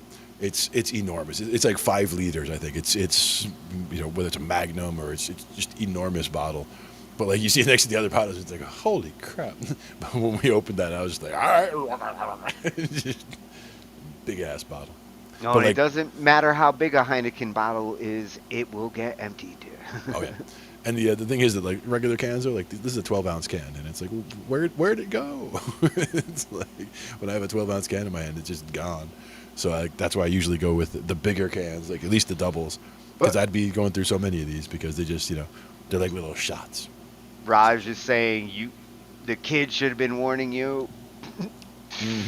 Exactly. Kids warning the adults, big time. That's the way it always works. I didn't listen to adults when I was a kid. I doubt I would listen to a kid as an adult. People thought I was an adult when I was a kid, so there is that. I grew up kind of fast because I was, again, 6'3" by the time I was 13, so most people were like, yes, sir, already. Like, if I'm going to the grocery store, I'm getting, yes, sir, and I'm 13. I'm like, okay. He looks the role. And he's always smiling. What's with that? I'm like, I'm in a good mood. Could you imagine if I was pissed off all the time? All right. Well, and the qualifications for adults these days is a low bar. Because anybody, I mean, I guess I call myself an adult, but I have never felt like I actually became an adult. Me, I'm a Toys R I Us kid. did have to start living, and you do grow up, but it's like being a Toys R Us kid. I will be a Toys R Us kid till the day I die. I'll go in that store and play tomorrow. Yep. So somebody posted a picture the other day. It was a humongous like ball pit, like just acres almost, like tennis courts worth of like ball pit. And like the caption was something like, here, hold my stuff. I'm going in. Hold my shoes. Here I go. So take off and get in there. It's like, absolutely. You want to see me like run around like a kid? Sure. Like something like that? Absolutely. It's a ball pit or a maze, that kind of stuff. That's fun. Oh, dude, the mazes, like, they're like giant hamster terrariums, or what they call those. Yep, a hamster environment or a terrarium if it was like you get a turtle in there. Well, if you're willing the to hedge build, maze though, like yeah. if you're willing to build those, like, little kids can have awesome little play tubes. Yep. That would be cool. That was one that they've done that in some of the places where I'm trying to think of the name of it. McDonald's used to have them, like, at least the ones next to me. They had the little McDonald's playground next to the restaurant, where they were incentivizing families, like, hey, come, boom, your kids can play in our, and they were like Get them sugared up and then send them out there, let them burn it off, and then take them home to bed. Yep. yeah, That's the shove way a to do it. Big Mac into them. Yep. And some fries. There was a place that's up by my buddy Mike, and years ago we took his kids over there because they had laser tag in the place also. So like we all got to play laser tag and all that. But it's video game arcade, plus it also has the laser tag, plus it has this and that. So like it's all this stuff in one place. And so it was, very cool. Like one of those things that had all kinds of stuff. So that was I the would most recent time I played I laser would call tag. that home as a kid. Yeah, yeah. And it's up in the mountains, so it's up by him. So it's not, it's not down here by me. It's not a long trip for them. It's like right up the road. But for me, it would be like, an hour to get up there or whatever. But it was a lot of fun. And I could see the draw of like putting all that together. For me, it was kind of like take a Dave and Buster's and then add, laser tag and stuff to it. And Dave and Buster's, I mean, that's another great idea for me. Like that's like, oh, that'd be awesome. Dave and Buster's, I thought, was the best. When I lived in Texas, I still have a Dave and Buster's card. I thought it was the Nice. best idea that you could come up with. Like arcade, it sucks that arcades are non-existent. It's like drive-in movie theaters. These are Yeah. things that should not die.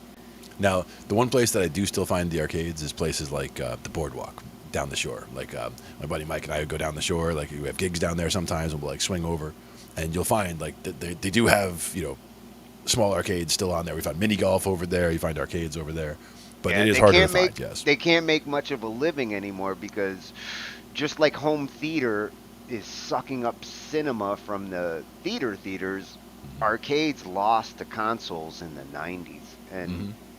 never recovered.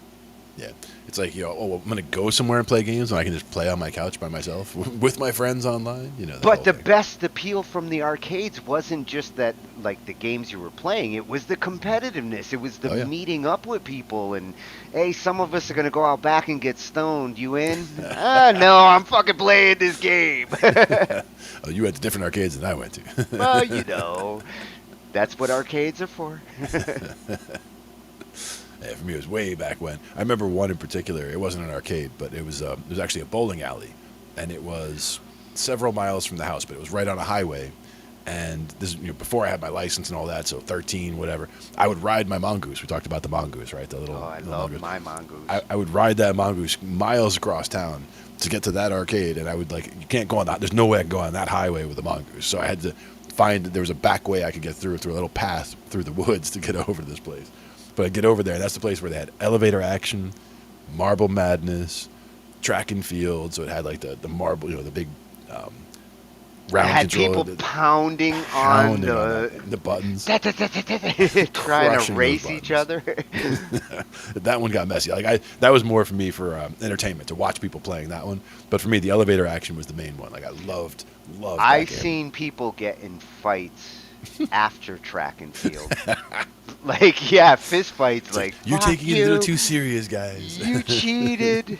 And it's like, how did I cheat? We're with the same machine here. What, I kick you? I mean, there's only so much you can actually do. My to influence button's a game like broken. My button's broken, which was a legit argument, man, because people killed it. It's a legit argument, but a lot of people milk that argument. It's like my controller's not working. Like when you're playing video games at home, it's like, yeah, you didn't just lose and you're just making excuses, right? Okay. Well, and if you actually were paying attention with those buttons, you didn't have to pound them. You could actually be real close. It's about the to timing. Yeah. You could drill that without making a noise. Yep. And it's all in the tactics there. But that's where one of the other ones, I think it was the X Arcade controllers, maybe. There was one I kept getting ads for at one point, but it basically was like if you ripped the front off one of those machines, one of those arcade machines, it's the joysticks, the buttons, all right off of one of those arcade machines, but just that part of it, because you're using your own, whether it's a Raspberry Pi or your own machine or your own console, and you're just hooking this tank controllers up to it. So it's like Shit, I'd like a solid tank. steel. Yeah. I'd actually like a tank controller. I would play the next tank game if I could feel like I got a force feedback tank. I have one right over there that is the flight controls from, I want to say, Ace Combat 4. So for like maybe 2004 time frame on the PlayStation 2 or whatever. So this is like you spent money on flight yokes. Yep. I'm For not that one, the only one. Yeah, didn't have pedals and all that. It was just the thrust and the actual stick. But the main thing was you needed to like have it, suction cup down to a surface, because if you just tried to have that thing sitting somewhere, it's not going to work. So you need a spot to like make it. It's like the old Microsoft force feedback steering wheels. If you didn't clamp and mount that shit down, you're not using this thing. And again, that was like 15, 16, 18 years ago that I actually had that. So that's a long time ago, and that was, in a galaxy far, far away. And I did use that for a little while, but I really did eventually just go back to using the regular controller for the PlayStation for the game, because it was just, the controls were easier to use at that, but I could see the added immersion factor where it does really feel like you're in the cockpit if you're doing this and that. Well, shit, the flight yoke ones, the force feedback Microsoft joystick that I had in 2000 for the helicopter games were very realistic. It felt like you were actually holding a helicopter joystick. When video games were first starting to get really good graphically, I think it was called Comanche was the game. When it came out, it was freaking amazing. There were a couple of different helicopter games. One was LHX, that was an older one. But I want to say it was Comanche when it came out. One of the things that had Nap of the Earth flying. I think it was Comanche. Where you could set it for Nap of the Earth flying, and as you're going along, you're just following the terrain, up over hills and shit, but you're staying at 15 feet altitude the whole time if you want or whatever, flying right along. But the graphics were getting really good at that time, and the controls were really nice too. And with the force feedback, the realism, you can train somebody to fly it. My brother went for helicopter flying in the Air Force. When he had to settle that he couldn't be one of the jet guys, he wanted to be fucking Maverick, know. And helicopter license was a must-have. Helicopter seems awesome, man. And that's the thing is with the actual controls, you're talking about the video games where you get in, right? Well, there was one that you would get in that was an actual helicopter flight controls. It had the actual pedals that you go back and forth. It had the collective. It had the stick. And first thing I did when I got in was they had ultra realistic mode, and I'm immediately ultra realistic mode. And they're warning, you're about to waste $1 and you could die in the first 5 seconds. And I'm yes, we're doing ultra realistic mode because it's because I'm I want to see what it's actually like. So I hop in and pull off the ground, and it's okay, so far so good. I'm taking it nice and easy, pull back on the collective, and eventually you start coming up, you get up to 30 feet, and then it's okay, let's see what the pedals do. And it's you push one of the pedals in just a little bit, and all of a sudden you just start to spin. Okay, and then you push back the other way and push the other pedal in. Oh, now you're going this way. And it's as long as you're doing things nice and easy, everything's fine. But if you push that collective a little bit forward and you're not watching, you just and you're done. So you got to be careful. It's like driving a car when you're, a little skittish, too much brake, too much gas. Yeah. When you're first starting out, everything's jerky. Whoa. You don't want to do that in a helicopter. No. Very smooth, and same thing with big aircraft too. It's smooth, small corrections is what you're after. You're not trying to this and that and all that unless you have to. But yeah, and in the case of planes, it's really all about gliding. Riding the wave of the air.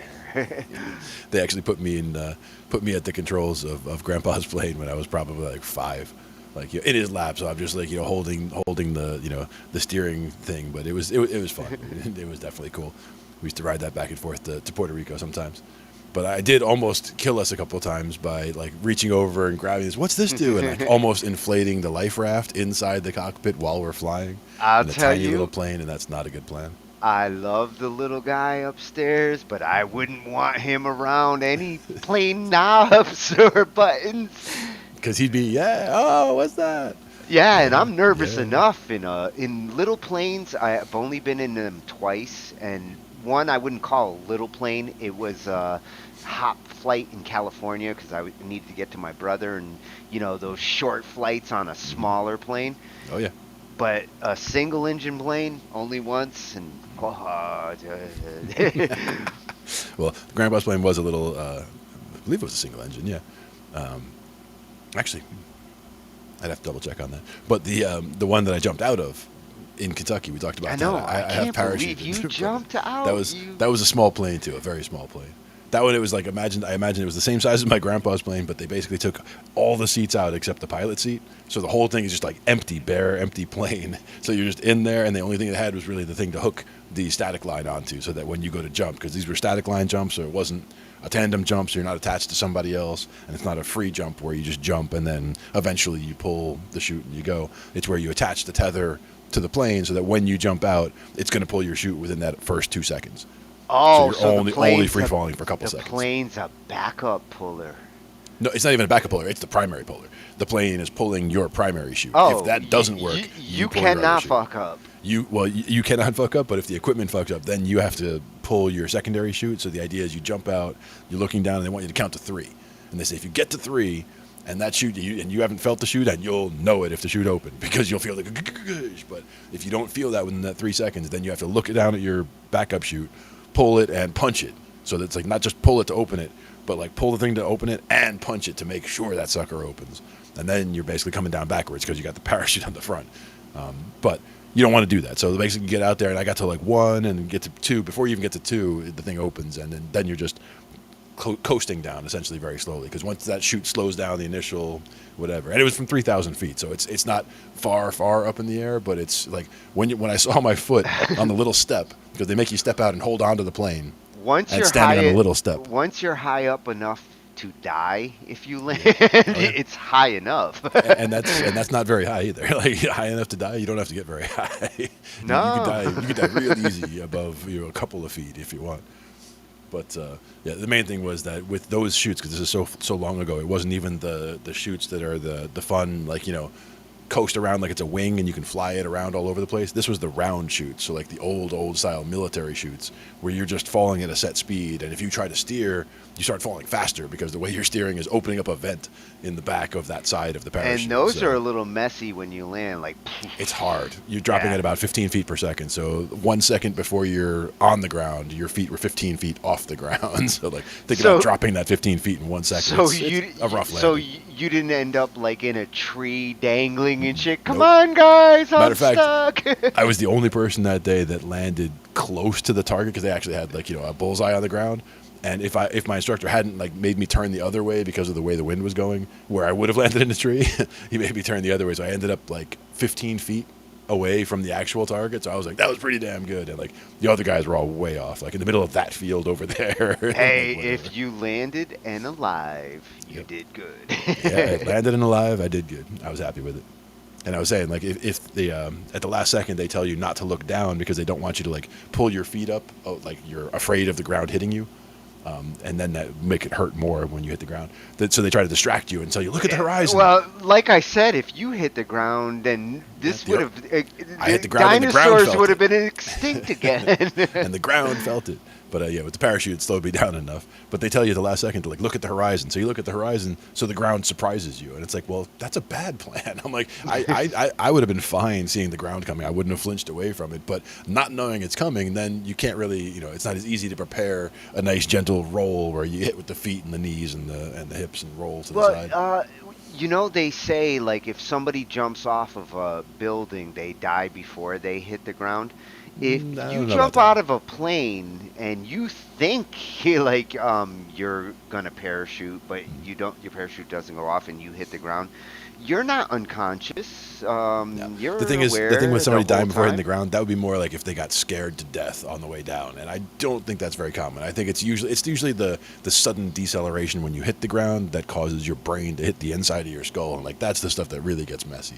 Well, So and that's- at that's that where point, it's sudden got to impacts be are no good. it's got to be fast as far as perception of like, ooh, I'm dead. Well, that's also why you don't have to fall very far, like especially if you hit your head. So it's all which way you fall and how you land is what. Because I mean, some people they do fall out of a plane, their parachute malfunctions, and they end up bouncing 30 feet in the air and surviving. Well, yeah, but but I think certain mentally, type of terrain or whatever. yeah, mentally they're not thinking I'm gonna die, so They're trying to hang on sometimes for they get everything. lucky and they hit and they survive. And that's the kind of thing where, if that was you in that situation, like, are you going to give up and say, oh my God, I'm so scared that I'm going to just like cause my heart to stop? Or are you going to look and be like, I'm going to shoot for that hay bale over there? If there is I'll make like I'm swimming. Yep. I'm going for go for the water.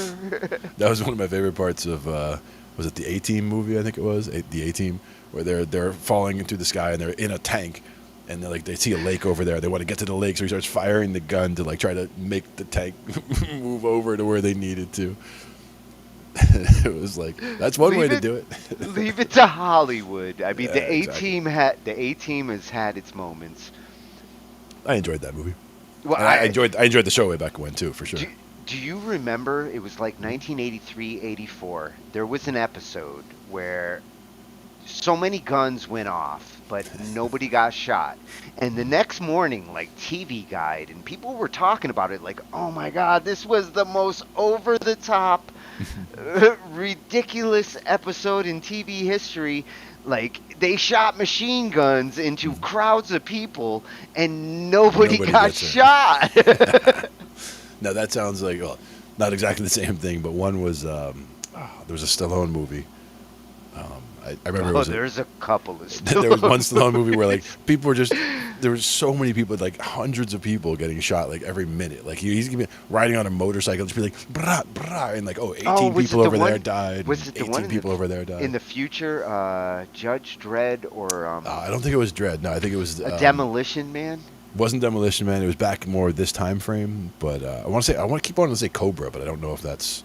Oh, Cobra. That is a hidden gem. Had its It was moments. a movie that was just like packed full of violence, and like the main, it was over the top hilarious at how much like bad guys dying every 2 seconds, and he's like racking up hundreds and hundreds of body kills, and he's of course not getting hit by anything.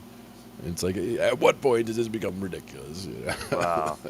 Hollywood physics is amazing science.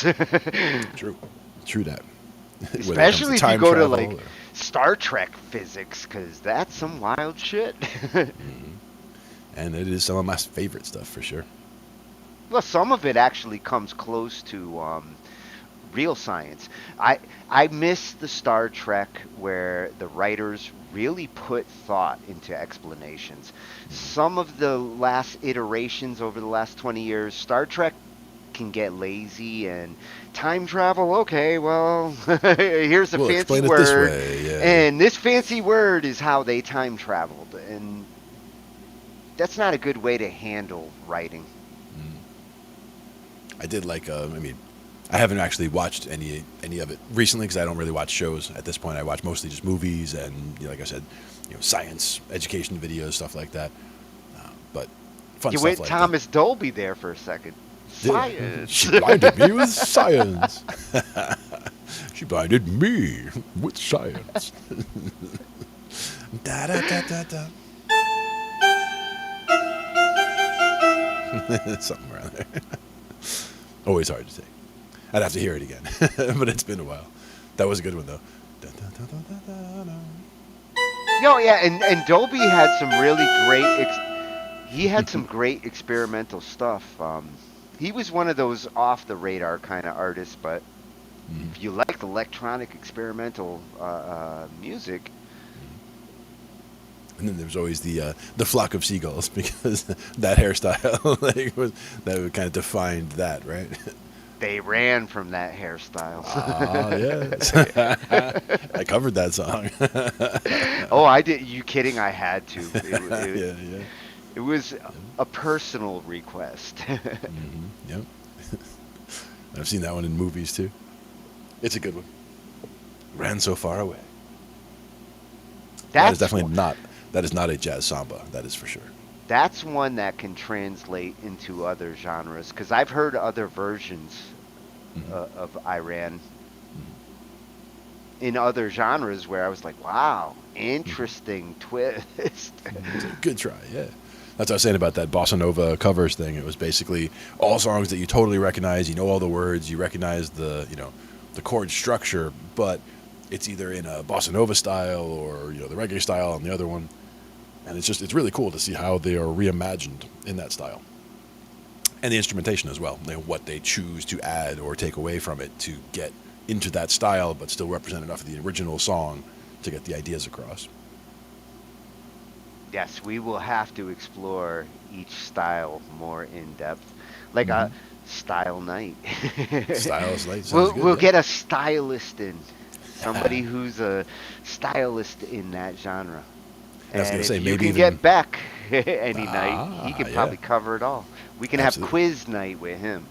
Yep. And we could even just, pick a song and choose ways to reimagine it in different styles as well. Like if we start with a song, we say, okay, we're going to take Well, this song. let's for start tonight. with Imagine.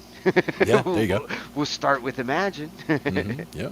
And then you try it out in different styles, and you say, okay, take that structure, these chords, and then play it, boom chop, play it in a waltz, or play it in a reggae style, or play it in a I've bossa heard nova. Imagine. I've heard Imagine in reggae. Nice. Imagine all the people. Boom, chaka. Smoking.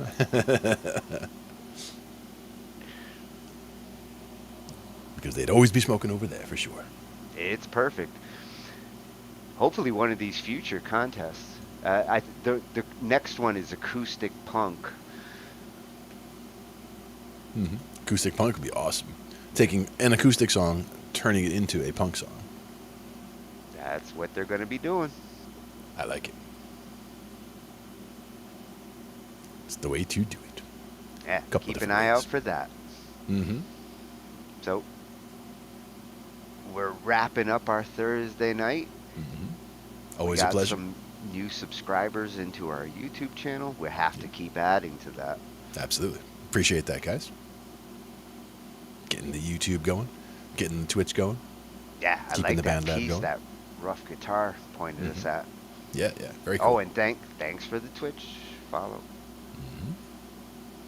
And we will catch you guys again next week right here on Talking SHHhhhh IT with I Glenn and miss Tony. Ange's voice. I'm gonna have to sample it. Yeah. Rawr. Yeah, I've got that. That one we've got. Yep. That's a good one. That's one of my favorites too. That always cracks me up. Good night, everyone. Catch you guys next time.